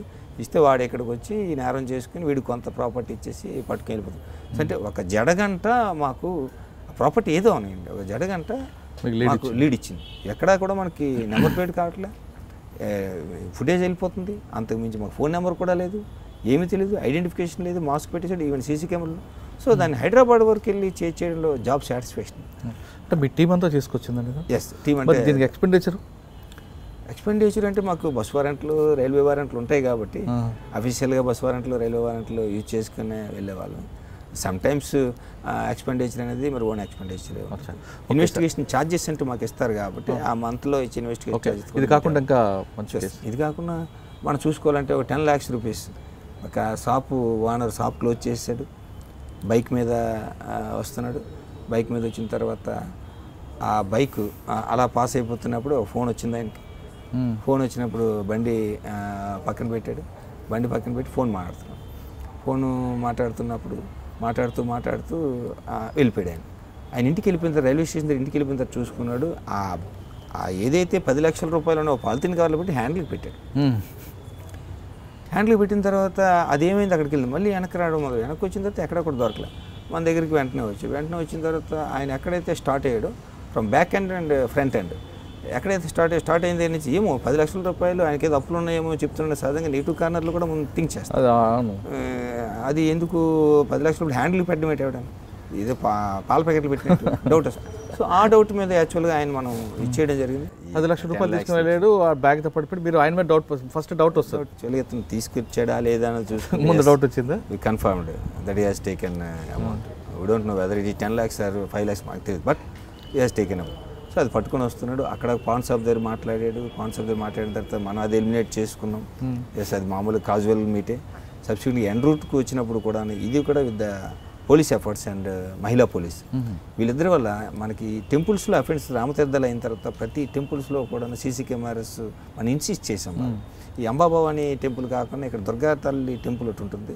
ఆ దుర్గా తల్లి టెంపుల్ మన ట్యాంక్ బండ్ పక్కన ఉంటుంది. వాళ్ళు ఒక 6 కెమెరాస్ వేశారు. ఈ వెహికల్ పాస్ అవ్వడం కూడా ఉంది అందులో. ఉన్న తర్వాత అక్కడికి వచ్చినప్పుడు ఈయన వెళ్ళిన తర్వాత ఒకే ఒక సైకిల్ మాత్రం వెళ్ళింది. ఆయన వెళ్ళి పాస్ అయిన తర్వాత ఎక్కువగా వెళ్ళినట్లు 4 wheelers వెళ్ళాయి. 4 wheelers వెంటనే నెక్స్ట్ కెమెరాలో పాస్ అయిపోతున్నాయి. వేరే సైకిల్కి వచ్చినప్పుడు మాత్రం కొద్దిగా గ్యాప్ వచ్చింది. ఈయన వెహికల్ వెళ్ళింది, ఈయన వెహికల్ తర్వాత సైకిల్ వెళ్ళింది. సైకిల్ వెళ్ళిన తర్వాత వాడు వెళ్ళిపోయాడు. మొత్తం మీద ఆ నెక్స్ట్ కెమెరాలో చూసినప్పటికీ లేదు, హ్యాండిల్ కొండాల్సింది లేదు. వీడు ఇంటికి వెళ్ళి చూసుకున్నాడు, బట్ నెక్స్ట్ కెమెరాలో చూస్తే హ్యాండిల్ కొండాల్సింది. సో ఈ మధ్యలోనే పోయింది. సైకిల్ ఒకటి వెళ్ళింది. సైకిల్కి వచ్చేటప్పటికి సైకిల్ని ఎట్లా ట్రేస్ చేసి దానికి నెంబర్ ప్లేట్ ఏముంది. సో మళ్ళీ అగైన్ క్లోజ్లో పదే మనం చూస్తే 2 కెమెరాలు కవర్ చేయడం క్లోజ్ ఎక్కువ. ఆ సైకిల్ విచిత్రంగాను అది పెద్ద స్టాండ్ ఉంది, దాని గేర్ కేస్ మళ్ళీ డిఫరెంట్. సైకిల్ ఏమో ఈ baby cycle type, but stand ఏమో సైడ్ స్టాండ్ ఉండాలి, వేరే స్టాండ్ పెద్ద స్టాండ్. అంటే అసెంబ్లీ సైకిల్ ఏంటిది? అసెంబ్ల్డ్ సైకిల్ కాదు, అది మామూలుగా లేడీస్ సైకిల్ లాంటిదే. బట్ ఆడికి స్టాండ్ పోయిందని చెప్పేసి అక్కడ ఉన్న స్టాండ్ ఫిక్స్ చేసుకున్నాడు. ఆ స్టాండ్ గేర్ కేస్ కూడా డిఫరెంట్. అది మనం చూడగానే దానికి ఉండాల్సిన గేర్ ఈ రెండే మాకు కనిపించాయి. సో ఈ రెండింటితోటి నెక్స్ట్ మేము వెళ్ళడం మొదలుపెట్టాం. వీడేమో బైక్ వాడు లెఫ్ట్కి వెళ్ళిపోయి టువర్డ్స్ రైల్వే స్టేషన్. వీడిని చూసేటప్పటికేమో లిటిల్ బిట్ హోప్ అంతే. వీడు చూస్తే టువర్డ్స్ మన ఆఫీస్ వైపు వస్తున్నాడు, డిఎస్పీ గారి ఆఫీస్ వైపు అటువైపు వస్తున్నాడు. మేము అన్ని కెమెరాస్ చూసిన కెమెరాస్ అన్నీ కూడా అయిపోయాయి. లాస్ట్ ఇంకా డెడ్ ఎండ్కి వెళ్ళిపోయాం. ఇంకా నెక్స్ట్ కలెక్టర్ ఆఫీస్ వచ్చేస్తుంది. ఒక సైడ్ లైన్కి వాడు వెళ్ళినట్టుంది. అక్కడ మసీదులో కూడా కెమెరాలు ఉపయోగపడారు. మసీదుకి వచ్చాడు, కెమెరాలకు వచ్చిన తర్వాత ఆ రూట్లో రైట్కి వెళ్ళిపోయినాడు. అక్కడి నుంచి మొత్తం ఆ జల్లెడు పెట్టేసాం, ఎక్కడ కూడా కనపడదు. కానీ ఆ సాయంత్రానికి ఇదే సైకిల్ ఒక ఇంటి ముందు ఉంది, ఒక దోబీ తాలూకా ఇంటి ముందు ఉంది. ఆ ఇంటి ముందు ఉండేటప్పుడు సేమ్ స్టాండ్, సేమ్ పర్సన్ కూడాను ఆ ఇంట్లో నుంచి బయటకు వస్తున్నాడు. బయటకు వచ్చిన తర్వాత చూస్తే ఇది ఏదైతే కవర్ ఉందో అదే కవర్ పట్టుకొని వస్తాను. కానీ ఆ కవర్ డబ్బులు పెట్టేసి కూరగాయల కోసం వెళ్తాడు. సో కవర్ మనం పదే చూసాం. కానీ ఆయన పట్టుకుని ఆయన నాకు పట్టించింది కూడా 10 లక్షల రూపాయలు, ₹1 కూడా ఖర్చు పెట్టలేదు. ఏంటంటే ఆడు మాట్లాడుతున్నప్పుడు పరధ్యానంగా ఉన్నాడు కాబట్టి వీడు వచ్చి పట్టుకెళ్ళిపోయాడు. ఆడు పట్టుకెళ్ళిపోవడం కూడా ఇటు చూడలేదు. సో మనకి హెల్ప్ చేసింది ఏంటంటే ఒకటి కెమెరాస్లో ఉన్నటువంటి చిన్న లీడ్, సైకిల్ తాలూకా స్టాండ్, నెంబర్ ప్లేట్ అంటే నెంబర్ ప్లేట్ ఎవరి పేరు రిజిస్ట్రేషన్ ఉందో తెలుసుకోవచ్చు.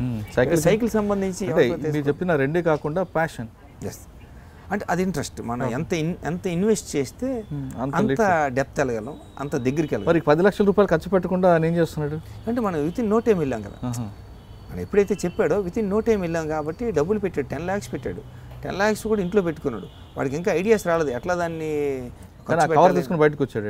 అది కవర్ మాత్రం తీసుకు చేసిన తప్పు ఏంటంటే సేమ్ కవర్ తీసుకుని బయటకు వచ్చాడు. ఆ కవర్ని మనం పదే చూస్తున్నాం కాబట్టి అదే కంటికి అలవాటు అయింది కాబట్టి పర్సన్ మనం ఐడెంటిఫై చేయగలం. అది కూడా జాబ్ చేయడం. 10 lakhs రూపీస్లో ₹1 కూడా ఖర్చు అవ్వకుండా అతనికి మళ్ళీ మనం ఇవ్వగలిగామంటే, విత్ నో టైం ఇవ్వగలిగామంటే మేబీ అతను నెగ్లిజెన్స్ ఉంది కదండి. 10 లక్షలు పెట్టుకొని తమాషా ఫోన్లు మాట్లాడుతారు. నెగ్లిజెన్స్ హ్యాండిల్ పెట్టుకున్నాడు అంటే వాళ్ళు ఎట్లా చూస్తారంటే వ్యాపారస్తులు ఎంత కాజువల్గా ఉంటే అఫెండర్ అంతగా అటెన్షన్ పే చేయడండి. ఎంత ఎక్కువ కాన్షియస్గా ఉంటే అందులో ఏమో ఉన్నదని చెప్పేసి అఫెండర్ అటెన్షన్ పే చేస్తారు. సో ఆ దీంట్లో కూడా వాళ్ళు ఉంటారు. అంటే డిసెప్షన్ మెథడ్ ఒక్కొక్కసారి వీళ్ళకి అఫెన్స్ అయిపోతుంది. ఇది కాకుండా number of cases sir, 2 wheelers and temple offences. సరే మనం రవి జ్యువెలర్స్కి వద్దాం సార్. రవి జ్యువెలర్స్ కేసు అవ్వగానే మీరు ఆల్రెడీ ఇందులో పండిపోయి ఉన్నారు. మీకు ఒక ఇంట్రెస్ట్, ప్యాషన్ ఇవన్నీ కనిపిస్తుంది. కేసుకు వెళ్ళగానే మీకు చూసి చూసి ఎవరు గుర్తుకొచ్చారండి? జనరల్గా మీరు పాత టైంలో తీసుకుంటే చూడగానే ఈ పలానా అప్పార సుబ్బారు అనుకునేవాళ్ళం. ఇప్పుడు ట్రెండ్ మారింది.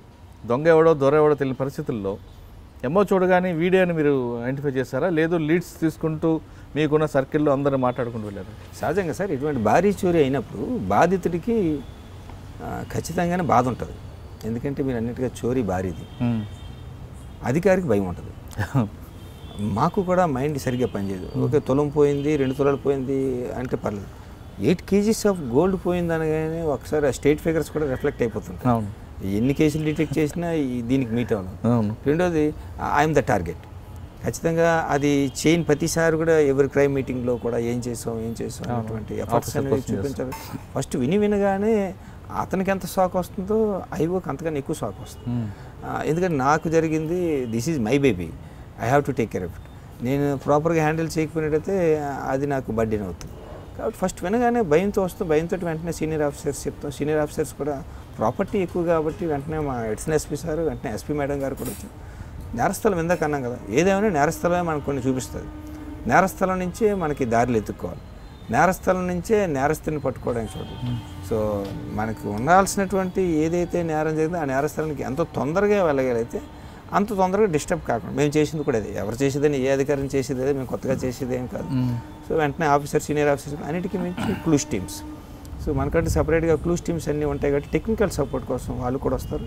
మీరు అన్నట్టుగా నేరస్థలంలో చూసినప్పుడు ఎస్ అఫెన్స్ అయినట్టుగా ఉంది, ఎప్పుడైందో తెలియదు. సో ఇక్కడ కూడా మనకి ఎవరైతే మనకి ఈ పోగొట్టుకున్న బాధితులు ఉన్నారో, బాధితులు చేసేటటువంటి అతి చిన్న నిర్లక్ష్యం, పొరపాటు అనరు నిర్లక్ష్యం. ఆయనకి సీసీ కెమెరాలు ఉన్నాయి, నైట్ టైం సీసీ కెమెరాలు వేసుకోవచ్చు. ఓ 2 days క్రితం ఎలకలేవి కొట్టేసాయని చెప్పేసి మళ్ళీ మీరు అంత ప్రాపర్టీ పెట్టుకొని, ఈ has no locker facility, locker లేదు. ఎక్కడైతే మీకు ఉన్నాయో దానికి సంబంధించిన దాంట్లో డిస్ప్లేలను ఉంచుతున్నారు. వేరే అదర్ మీకు గోల్డ్ షాప్లు CMR కానీ ఇంకోటి సో నైట్ అంతా డే అంతా అయిపోయిన తర్వాత ఆఫ్టర్ బిజినెస్ వాళ్ళన్నీ కూడా లాకర్లో తీసుకెళ్ళి పెడతాం. అవును. సో లాకర్ నుంచి పోవడానికి కొద్దిగా కష్టం, వాడు దేంతో కట్ చేసిన. సో డిస్ప్లేలో ఉంచాడు, ఈవెన్ సీసీ క్యామ్స్ కూడా పనిచేయట్లేదు. మనకి ఉన్న క్లూ ఒకే ఒక క్లూ ఫస్ట్ పోయింది. సో ఎలిమినేషన్ ఒకటి మనకి రూల్డ్ అవుట్ అయిపోతుంది. సో ఒక ఆధారం టెక్నికల్ సపోర్ట్లు అన్నీ పోతుంటాయి అనమాట. సో అన్నీ ఆపేశాడు. ఆ పరిస్థితిలో నేరస్థలాన్ని మనం చూడడం జరిగింది. సీనియర్ ఆఫీసర్స్ కూడా చూశారు. అట్ ద సేమ్ టైం దాని పక్కన ఇంకొక నేరం కూడా అయింది. సేమ్ రవి జ్యువెలర్స్ లాగా పాండు జ్యువెలర్స్లో కూడా నేరం జరిగింది. సో దాంట్లో పెద్దగా వాడికి లాకర్ ఫెసిలిటీ ఉంది కాబట్టి ప్రాపర్టీ అంతా కూడా తీసుకుని లేకపోతే అక్కడ 10-15 కేజీలు అక్కడ పోయి ఉండేది. సో అక్కడ కూడా ఆయన ఎంటర్ అవ్వడం జరిగింది. సో మీరు ఉన్నట్టుగా ఈ నేరస్థలాన్ని పట్టుకొనే మేము మా తాలూకా ఇన్వెస్టిగేషన్ని స్టార్ట్ చేయడం. మా హోప్స్ కూడా నేరస్థలం ఎంతటి మనం చెప్పేటట్టుగా ఎంతటి ప్రతిభావంతుడైన తెలివైన నేరస్తుడైనా ఏదో ఒక చిన్న ఆధారం వదులుతాడు. అవును, ఆ చిన్న ఆధారం కోసమే అధికారి అనేవాడు ఎక్కువ ఎఫర్ట్స్ చేస్తాం, ఎక్కువ ప్రయత్నం చేస్తాం. ఈవెన్ రోడ్ యాక్సిడెంట్స్ అయినా మనం 10 సార్లు రోడ్డు మీదకి వెళ్ళి చూస్తేనే ఎలా జరిగింది, స్కిడ్ మార్క్ దగ్గర నుంచి బ్లడ్ స్టెయిన్స్ దగ్గర నుంచి ఆ పడిపోయినటువంటి కొలిషన్లో పడిపోయినటువంటి ఆ దానికి వెహికల్కి సంబంధించినటువంటి పార్ట్స్ కానీ అన్నీ అక్కడ నేరస్తాను. లైక్వైజ్ ఎక్కడ కూడా రవి జ్యువెలర్స్లో కూడా మీరు అన్నట్టుగా భారీ చోరీ జరిగినట్టు అధికారులు వచ్చారు, టెక్నికల్ సపోర్ట్ కూడా తీసుకొని స్టార్ట్ చేసాం. ఒక ఆ ఎంఓ చూసిన తర్వాత ఫలానా వ్యక్తిని మీరు అనుకోలేదు. మీరు మొదట్లోనే చెప్పారు, ఇంతకుముందు ట్రెడిషనల్గా ఎంఓస్ జరిగాయి. ఈ నేరం ఇలా చేసాడు అనగానే వాడు అన్నీ చేసిన తర్వాత కిచెన్లోకి వెళ్ళి ఆ ఇంట్లో భోజనం చేయడం, లేకపోతే తప్పాలని పడడం, లేకపోతే వాష్రూమ్కి వెళ్ళిపోయి పాడు చేసేయడం లేదు చేస్తారు. లేదా మనకి ఎంఓస్ ఉంటాయి, ఈ లాక్ బ్రేక్ వాళ్ళు వీళ్ళే స్పెసిఫిక్గా ఇప్పటికీ కూడా సేమ్ ఎంఓస్ కొంటారు. మన ఓపెన్ మనకి గ్రిల్స్ నుంచి వస్తారు కొందరు, విండో నుంచి వస్తారు కొందరు, లాక్ బ్రేక్ చేస్తారు. మీకు ఇందా చెప్పిన నక్కల వాళ్ళు ఏంటంటే దాని ఇంటికి గోడకి పక్కన కన్నం పెట్టి ఇచ్చేస్తాం. ఒక్కొక్కరు ఒక్కొక్క ఎంఓకి సంబంధించిన అఫెండర్స్ మన దగ్గర ఉంటారు. ఇప్పుడుకి వచ్చేటప్పటికి లేటెస్ట్గా ఒక ఎంఓ అని లేదు, ఈ ఎంఓ వాడు చేస్తున్నాడు వాడు చేస్తున్నాడు, బట్ ఏదో ఒకటి కనెక్ట్ అవుతుంది. సో ఎంఓ చూడగానే ఇది పైనుంచి వచ్చింది. సహజంగా ఈ మనకి ఫ్రంట్ నుంచి బ్యాక్ నుంచి వచ్చినట్లేదు, పైనుంచి వచ్చాడు. పైనుంచి somewhere else has climbed the buildings, from there only has come to this place. అది ఎక్కడెక్కడని తెలియదు మనకు, ఎక్కడో ఎక్కాడు. సో ఎక్కడో ఎక్కడ అనేది ఇక్కడికి వచ్చేటప్పటికి పైనుంచి ఎప్పుడైతే ఎంటర్ అయ్యాడో అక్కడ మనకి అది కూడా గ్యాస్ కట్టర్తో అన్ని కట్ చేసినట్టు కనబడుతున్నాయి. So he has well prepared. మామూలుగా అయితే గ్యాస్ కట్టర్తో లేకుండా కట్ చేయలేడు.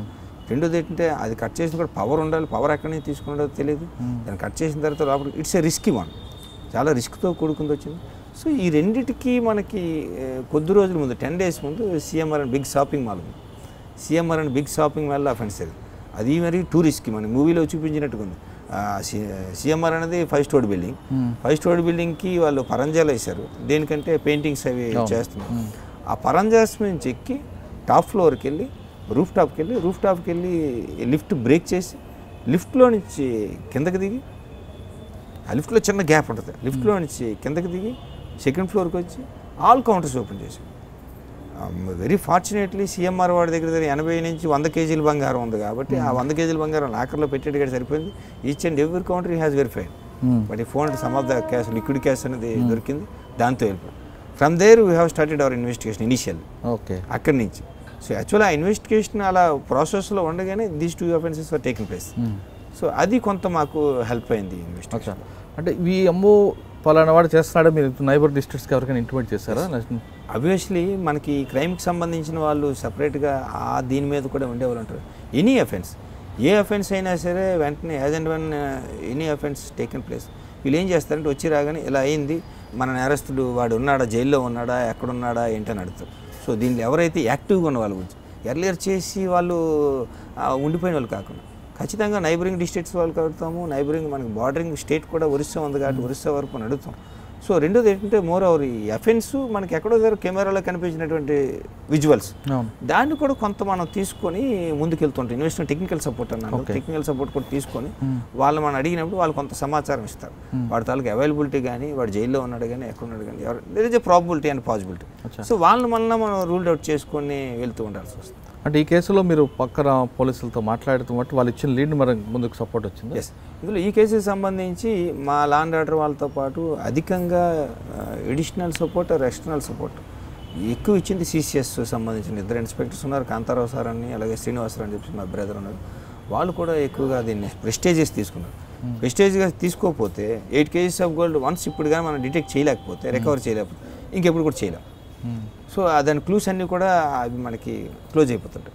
సో దానివల్ల మీరు అన్నట్టుగా అందరూ కలిసి crime teams bordering districts and bordering స్టేట్కి వెళ్ళినప్పుడు దెర్ ఈస్ సమ్ క్లూ. ఆ clue connected to CMR case. So అక్కడ ఏదైతే మనం ప్రాసెస్ చేస్తున్నామో ప్రాసెస్ చేసిన దగ్గర నుంచి మనకి ఏదైతే ఉన్నదో ఆ డౌట్ ఉందో ఆ డౌట్ని ఇక్కడికి వచ్చి కొంత కన్ఫర్మ్ 60% కన్ఫర్మ్ చేసుకోవడం జరిగింది. ఆ తర్వాత మనకు వచ్చిన టెక్నికల్ సపోర్ట్ తోటి 90% వరకు వెళ్ళడం. కానీ సో ఇదేది కూడా మన స్టేట్కి సంబంధించినలా కనిపించట్లేదు. ఇవన్నీ మన స్టేట్కి కనిపించట్లేదు. మన స్టేట్కి సంబంధించి అఫెండర్ని పట్టుకోవడమే మన కష్టం. వేరే అదర్ స్టేట్కి వచ్చేటప్పుడు అఫెండర్ అనగానే అక్కడికి వెళ్ళిన తర్వాత we don't know whether is really connected or not. So అక్కడి నుంచి మన అదర్ స్టేట్కి వచ్చేటప్పటికి నెక్స్ట్ మా ఆఫీసర్స్ ఎవరైతే మా మేడం గారు తీసుకున్నటువంటి ఏదైతే స్టెప్స్ ఉన్నాయో వాస్తవానికి మాకన్నా ఆమె ఎక్కువగా ఫీల్డ్లోకి వచ్చి మేడం గారు ఇన్వెస్టిగేషన్ చేసి ఆమె డిటెక్ట్ చేసినట్టే మా ఎడిషనల్ ఎస్పీ సార్. మా తాలూకు వీఆర్ జస్ట్ టూల్స్. ఈ పర్టికులర్ కేసులో వీఆర్ జస్ట్ టూల్స్ అంతే. మిగతాదంతా కూడా వాళ్ళకున్న ఇంటెలిజెన్స్ వాళ్ళకున్న ర్యాప్ కోఆర్డినేట్ చేసుకొని చేసింది. అంటే మీరుకున్న లీడ్స్ తీసుకుంటే మీరు ఛత్తీస్గఢ్ మీరు వెళ్ళారు. ఎక్కడ ఛత్తీస్గఢ్ ఎక్కడండి? సో ఛత్తీస్గఢ్ అంటే మనకి రాయ్పూర్ తర్వాత కబర్దా అనేటటువంటి డిస్ట్రిక్ట్ ఉంది, కబర్దా విలేజ్ కూడా టౌన్ ఇట్ సెల్ఫ్. ఆ టౌన్ అంతా కూడా ఒకటే పోలీస్ స్టేషన్, అక్కడే ఎస్పీ, అక్కడే కలెక్టర్ గారు. So head quarter. సార్ ఇప్పుడు మీరు పట్టుకొచ్చిన లోకేష్ గతంలో కూడా అఫెండర్ వాడు గతంలో చేశారంట, సేమ్ ఏమోనా అక్కడ కూడా? ఎస్, వాడు లోకేష్ అనేవాడు ఈజ్ ఏ సింగిల్ అఫెండర్. ఎక్కువ కేసులను కూడా సింగిల్గానే చేశాడు వాడు. ఈ ఎంఓ ఎప్పటి నుంచి చేస్తున్నాడు ఆయన? 2014, 2016. అంటే గ్యాస్ కట్టర్తో వస్తాడు. ఎక్కడ తీసుకొస్తాడు గ్యాస్ కట్టర్? వాడు గ్యాస్ కట్టర్ రాయ్పూర్లో కొనుక్కున్నాడు. Also verified. గ్యాస్ కట్టర్ రాయ్పూర్లో రైల్వే స్టేషన్ అవ్వదు ఎవ్రీవేర్. అంటే సింగిల్ అఫెండర్ ఇంత పెద్ద ఎక్విప్మెంట్ వస్తుంటాడు? సో పెద్ద ఎక్విప్మెంట్ ఏం కాదు, గ్యాస్ కట్టర్ అనేది ఇంత ఉంటుంది. సో దానికి ఎలక్ట్రికల్ సంబంధించిన దాన్ని వైర్ని అడుక్కుంటాడు, పర్చేజ్ చేస్తాడు 20. సో ఆ వైర్ని పర్చేజ్ చేసి దగ్గరలో ఉన్నటువంటి లైన్స్ ఏవైతే ఉన్నాయో స్ట్రీట్ లైన్స్కి కలిపిస్తాడు. స్ట్రీట్ లైన్కి కలిపి స్ట్రీట్ లైన్ నుంచి పవర్ తీసుకొని కట్ చేస్తాడు. ఈ ప్రాపర్టీ అంతా ఏం చేస్తాడు వాడు? ఈ సహజంగా ఈ ప్రాపర్టీ అంతా కూడా లావిష్గా ఖర్చు పెడతాడు. కొన్ని దగ్గర మనకి ఈ స్టేట్ కాకుండా ఒరిస్సాలో చేస్తే వాడు ఏం చేస్తాడు, అలహాబాద్లో కొంత డిస్పోజల్ ఇచ్చాడు, ఒకసారి వెస్ట్ బెంగాల్లో డిస్పోజల్ ఇచ్చాడు. అదర్ స్టేట్ వాడికి ఒక సెలూన్ ఉంది, బ్రహ్మాండమైన సెలూన్ ఉంది, హెయిర్ సెలూన్ ఉంది. వాళ్ళ వైఫ్కి బ్యూటీ పార్లర్ ఉంది. వాడికి బ్రహ్మాండమైనటువంటి బిల్డింగ్ ఉంది, 2 స్టోరీ బిల్డింగ్ ఉంది, ఓన్ హౌస్. అక్కడ మనకి రమణ్ సింగ్ గారు సీఎం గారు ఉన్నటువంటి ఏరియా, హైలీ పోస్ట్ ఏరియా. వాటి మధ్యలో ఉన్నాడు. ఎక్కడ కూడాను లో పవర్టీ లైన్లో ఉండాల్సిన దగ్గర ఏం లేడు. Building is good. ఎందుకు వస్తాడు మరి ఇంత ప్రాపర్టీ పెట్టుకుని? So easy money. అక్కడ ఆడికి నెలకి 14,000, 15,000 వస్తుంది. వాడు బ్రదరు సెలూన్లో పనిచేస్తే సొంతంగా 14,000, 15,000 వస్తుంది. వేరే జిలాట్ దగ్గర నేరం చేసినట్టయితే ఈజీ మనీ వస్తుంది, ఈజీగా వస్తుంది. కాబట్టి సో ఒకసారి ఈజీ మనీ వచ్చిన తర్వాత 1 year జైల్లో ఉండడానికైనా ఆయన ప్రిపేర్డ్గా ఉంటాడు. ఓకే, ఈ ప్రాపర్టీ ఏం చేశాడండి? ఇంకా ఇప్పుడు మొన్న రవి జ్యువెలర్స్ ప్రాపర్టీ ఎక్కడ కూడా డిస్పోజ్ చేయలేదు ఇంకా? ఎస్, రవి జ్యువెలర్స్ సంబంధించి ఎప్పుడైతే నేరం చేశాడో, నేరం చేసిన తర్వాత యూజువల్లీ అతను రైల్వే ట్రాక్ ద్వారా వస్తున్నాడు, ట్రైన్ పట్టుకొని వస్తున్నాడు, ట్రైన్లో వస్తాడు, ట్రైన్లో వెళ్ళి. అంటే ఆ రోజు అఫెన్స్ అయిన తర్వాత ఇప్పుడు వెళ్ళాడు వాడు? ఎస్, ఆ రోజు అఫెన్స్ అయిన తర్వాత అంటే వాడి ట్రైన్ మిస్ అయిపోయింది. వాడికి ఎక్కడ కూడా భయం లేదు, వాడిని పోలీసులు ట్రాక్ చేస్తారని అనుమానం లేదు, వాడు వెనకాతల హంట్ చేస్తారని అసలు చాలా ధీమాగా ఉన్నాడు. అందుకని హాయిగా రోమ్ చేశాడు. ఇక్కడే గంట స్తంభం అన్ని ఏరియాలో కూడా తిరిగాడు, హ్యాపీగా తిరిగాడు. నైట్ ట్రైన్ ఎప్పుడు వస్తే నైట్ ట్రైన్ వరకు చూసుకున్నాడు. సహజంగా నేరస్తే ఎప్పుడైనా నేరం చేస్తే ఆ ప్లేస్ని ఏదో రూపంగా వదిలేనుకుంటాడు, ఎదురు బై రైడ్, ఎదురు బై రోడ్, ఆ ట్రైన్, ఎందుకంటే అడితే ప్రాపర్టీ ఉంది కదా. ప్రాపర్టీ ఉన్నప్పుడు మన డబ్బులు ఎత్తే జాగ్రత్తగా వచ్చి పెడతాం, వేరే వచ్చి పడిపోతే అది ఇష్టం కదా. సో ఆ విధంగా కూడా చూడలేదు, చాలా టైం తీసుకుని ఆ నైట్ వెళ్ళిపోయి రాయ్పూర్ దిగి వాళ్ళ ఇంటికి వెళ్ళిపోయాడు. మీకు ఇప్పుడు చాలా కేసుల్లో, మీకు చెప్తున్న కేసుల్లో తీసుకుంటే ఇంట్రెస్ట్ అనేది, ప్యాషన్ ఉంటేనే కేసులు రేట్ అవుతుంది. ఏదో ఎఫ్ఐఆర్ కట్టాం అని కాకుండా ఇప్పుడు మీలాగే మంచి పేరు తెచ్చుకోవాలి అనుకున్న ఆఫీసర్స్కి మీరు ఇచ్చే మెసేజ్ ఏంటి? అంటే ఎప్పుడు కూడా ఆఫీసర్స్ ఏ ఒక్కరైనా సరే, ఇందులోనే కదా ఎందులోనే సరే, ఎక్కువ హైయెస్ట్ హైట్స్కి వెళ్ళాలని చూస్తారు. డే బై డే గ్రో అవ్వాలని చూస్తారు, డే బై డే ఎలివేట్ అవ్వాలని చూస్తారు, ఖచ్చితంగా ఉన్న ప్లేస్ నుంచి ప్రమోట్ కావాలని చూస్తారు. ఎవరైతే సీనియర్ ఆఫీసర్స్ ఉన్నారో వాళ్ళ ఎక్స్పెక్టేషన్ లెవెల్స్లో పనిచేయాలని చూస్తారు. ఎవరికైనా ప్రైజ్ అనేది ఇష్టం. ఎవరైనా పొగిడితే మీరు బాగా పనిచేస్తారని చెప్తే సహజంగా పొగట్టుకు లొంగని వాళ్ళు ఎవరు ఉంటారు. ఆ పొగట్టు కోసమని కానీ మనం బాగా పనిచేస్తామని చెప్పుకోవడం కోసమైనా సరే మనం ఎక్కువగా కష్టపడతాం. అంటే more over on the other hand మనం పొగట్టు మనం చూసేది లెజిటిమేట్ డ్యూటీస్ సంబంధించి చేసేటప్పుడు ఎక్కువగా బాధ్యతలు ఏదో పోగొట్టుకొని వస్తారు, ఏదో దెబ్బలు తగిలో లేకపోతే ఏదో పోగొట్టుకొని వస్తారు. వాళ్ళకి మనం ఫస్ట్ ఇచ్చేది ఏదైతే రిసెప్షన్, మీకేం పర్వాలేదు, ఇక్కడ ఇందులో కూడా డోంట్ వర్రీ, మీకు మేడం గారు కూడా వచ్చి చెప్పారు, మీరే వరీ అవ్వకండి, మీ ప్రాపర్టీ దొరుకుతుంది, డిటెక్ట్ చేస్తామని చెప్పి. అది కాకుండా నిన్నెవడ సీసీ కెమెరాలు సరిగ్గా పెట్టుకో. సో ఆ టైంలో వాళ్ళు బాధలతో ఉంటారు. సో మనకి కోపం వచ్చినా సరే దాన్ని పక్కన పెట్టి మీకు చేస్తామంటే సో చేస్తారని కాన్ఫిడెన్స్ వాళ్ళలో క్రియేట్ అవుతుంది. సో మన మీద కాన్ఫిడెన్స్ కూడా వస్తుంది, వాళ్ళు ఎక్స్పెక్ట్ చేస్తారు. అక్కడి నుంచి మనం చేయాల్సినంత కూడా మీరు అన్నట్టుగా ఇంట్రెస్ట్ ఎంత ఎక్కువ ఇన్వెస్ట్ చేస్తే అంత ఎక్కువగా మనం అవుట్పుట్స్ వస్తాయి. మనం ఎంత ఎక్కువగా మనం చేయాలని తపన పడతామో ఆ తపన బట్టి మనకి ఎంత స్థాయి వాళ్ళు కూడా పనిచేస్తారు. మనకి ఆ తపన కనిపించకపోయినట్టయితే వాళ్ళు కూడా లైట్గా తీసుకుంటారు. సో చేసే అధికారి ఎప్పుడు కూడాను చేయాలనుకున్నట్టయితే అట్లీస్ట్ తను చేయాల్సిన దాంట్లో 70 to 80% ఖచ్చితంగా రీచ్ అవుతుంది. ఏదో ఒక ఎఫర్ట్ ఎప్పుడు కూడా వదిలేయకూడదు. చాలా కేసులు 2 years పోయిన తర్వాత కూడా డిటెక్ట్ అయిన సందర్భాలు ఉంటాయి. సో 2 years వరకు వెయిట్ చేయాలి, we have to wait. So wait చేసినప్పుడు ఖచ్చితంగా మనం కేసెస్ డిటెక్ట్ చేస్తాం. కాకపోతే ఎప్పుడు కూడా మీరు అన్నట్టుగా ఇన్స్టెంట్ రిలీఫ్ కోరుకుంటారు ఎవరైనా, లైక్ ఇన్స్టెంట్ కాఫీ. నేరం జరిగింది, ప్రాపర్టీ పోయింది, వెంటనే ప్రాపర్టీ రావాలనుకుంటారు. బట్ పోగొట్టుకోవడం ఈజీ, కానీ సంపాదించడం చాలా కష్టం. వేరే మీరు అన్నిటికీ ఇప్పుడు ఛత్తీస్గఢ్ వెళ్ళాలన్నప్పుడు ఒకటి కమ్యూనికేషన్ గ్యాప్ ఉంటుంది. Most of was having only mother language Telugu, అది మాత్రమే తెలుసు. అక్కడికి వచ్చేటప్పుడు హిందీ కమ్యూనికేషన్, వాళ్ళు అదర్ పోలీస్ సపోర్ట్ చేయాల్సింది, సపోర్ట్ చేస్తారు. ట్రాన్స్పోర్ట్ కూడా ప్రాబ్లం, ట్రాన్స్పోర్ట్ ప్రాబ్లం. ఎందుకంటే నియర్లీ 18 hours జర్నీ చేస్తే కానీ బైరోడ్ వెళ్ళడం, మధ్యలోని ఘాటీ ఏజెన్సీ అంతా కూడా ట్రైన్స్ ఫ్రీక్వెన్సీ లేవు. ఈలోగాడు ముద్దాయి ఉంటాడో ఉండో తెలియదు. వెళ్ళిన తర్వాత వాళ్ళు మనకి సపోర్ట్ ఎంతవరకు చేస్తారు, అదర్ స్టేట్ పోలీస్. ఇవన్నిటినీ కూడాను మేడం గారు మాకు చాలా ఈజీ చేశారు. మేడం గారు ఇందాక మీకు ఎందుకంటే you are just tools in this case, particular case. Madam గారు అన్నీ కూడా అక్కడ వాళ్ళతో మాట్లాడడం, అక్కడ అధికారులతో మాట్లాడడం, నెక్స్ట్ సీనియర్ ఆఫీసర్తో మాట్లాడడం, మేము వెళ్ళేటప్పుడు కానీ ఈవెన్ రిటర్న్ జర్నీలో కూడా మేము ఎక్కడ ఇబ్బంది పడకుండా మా అందరికీ కూడా రిజర్వేషన్, అంటే ఆఫీసర్ తాలూకు ఇంట్రెస్ట్. వెళ్ళి అధికారి ఎవరైతే ఉన్నారో వాళ్ళు కంఫర్ట్గా ఉంటే, మాకు హెక్టిక్ జర్నీ అయింది అనుకోండి సార్, దాంతో పెయిన్స్ తోటే సగం ఉంటుంది ఏంటి జర్నీ. సో కంఫర్టబుల్గా వెళ్ళామని సార్, అది చేయాలని తప్పనమాట. వాటన్నిటినీ కూడా మాకు లేకుండా లోడ్ చేశారు. అట్ ద సేమ్ టైం అక్కడికి వెళ్ళిన తర్వాత కూడా ఆ లోకల్ పోలీస్తో కూడా మాకు గ్యాప్ లేకుండా అది కూడా ఈవెన్ కోర్ట్స్ కూడా చాలా మట్టుకి మేము వెళ్ళి చేసిన ట్రాన్సిట్ పెట్టడంలో కూడా అక్కడ చీఫ్ జ్యుడిషియల్ మేజిస్ట్రేట్ కూడా మీట్ అవ్వడం, అక్కడి నుంచి ముద్దాయిని మనం 24 hours తేవాలని టెన్షన్ పడకుండా తీసుకొని రావడం, ఇవన్నీ కూడా ఇంపార్టెంట్. వితిన్ 24 hours తేవాలంటే ఎక్కడ ట్రాఫిక్ జామ్ అవుతుంది, మనం తీసుకుని కష్టం అవుతుంది. వేరేది అక్కడ కోర్టులో మనం ప్రొడ్యూస్ చేసి ఎక్కడ తీసుకొని రావడం అనేది మనకి ఫ్రీ టైం కూడా దొరికితే ఇక్కడ కోర్టు కూడా రెగ్యులర్ మనం పెట్టడం జరుగుతుంది. ఏదేమైనా అధికారి ఇన్వెస్ట్ చేసినటువంటి ఇంట్రెస్ట్ని బట్టే no pain no gain sir. మనం ఎంత ఎక్కువ పెయిన్స్ తీసుకుంటే అంత గెయిన్స్. మీరు బంగారం తీసుకొచ్చి ఆ షాప్ ఆయనకి ఇవ్వగానే ఆయన ఫీలింగ్స్ ఏంటండి? అంటే ఇంకా అప్పుడే మనం ఇవ్వలేము, ఏదైనా కోర్టుకి హ్యాండ్ ఓవర్ చేసి సర్కార్ దొరికిందని వాళ్ళకి భరోసా వచ్చేది కదా. ఖచ్చితంగా సార్, ఖచ్చితంగా. ఇప్పుడు పోగొట్టుకున్నది వస్తుందో రాదు తెలియదు. అంత పెద్ద ప్రాపర్టీ రాగానే ఆయన ఫీలింగ్స్ ఏంటున్నాయి? ఖచ్చితంగా హ్యాపీ కదా. మన 6 kgs పైన బంగారం అంటే తక్కువ బంగారం కాదు. 1 తులం పోతేనే వస్తుంది రాదు తెలియని పరిస్థితిలో 6 kgs బంగారం, అది వితిన్ 48 hours మనం తేగలిగాము అంటే, రాష్ట్రం కానీ రాష్ట్రం వెళ్ళి తెచ్చామంటే ఆయనకి ఐ థింక్ ఆయనకి నో హోప్స్. ఆయన నో హోప్స్ నుంచి హోప్స్ క్రియేట్ చేసి ఆయనకి ప్రాపర్టీని 48 hours అప్పచెప్పమంటే entire credit goes to my senior officers, either my additional SP Anil sir or SP ma'am. Okay, నేరం జరుగుతుంది. నేరం జరిగిన తర్వాత బాధితుడు పోలీస్ స్టేషన్కి వస్తే ఖచ్చితంగా మన ఇచ్చిన మాటల్లోనే ఆయనకు సగం ఊరట వస్తుంది అంటున్నారు మురళి గారు. ఎక్కడైనా కేసు జరిగిన వెంటనే నేర స్థలంలోనే ఖచ్చితంగా నిందితుడు ఒక విజిటింగ్ కార్డు పడేస్తాడు. అంటే విజిటింగ్ కార్డు మీన్స్ క్లూస్ వదులుతాడు. కాబట్టి నేర స్థలాన్ని ఎంత బాగా పరిశీలిస్తే అక్కడ మనకు క్లూ దొరుకుతుంది. ఆ క్లూ ద్వారా ఖచ్చితంగా నిందితుడు పట్టుకోవచ్చు అంటూ రవి జ్యువెలర్స్ కేసులతో పాటు తనకున్న ఎక్స్పీరియన్స్లో పలు కేసులను ఉదాహరించారు. ఇది ఈ వారం మురళి గారితో ఎక్స్క్లూజివ్ ఇంటర్వ్యూ. వచ్చే వారం మరో గెస్ట్ మళ్ళీ కలుద్దాం. అంతవరకు నమస్కారం.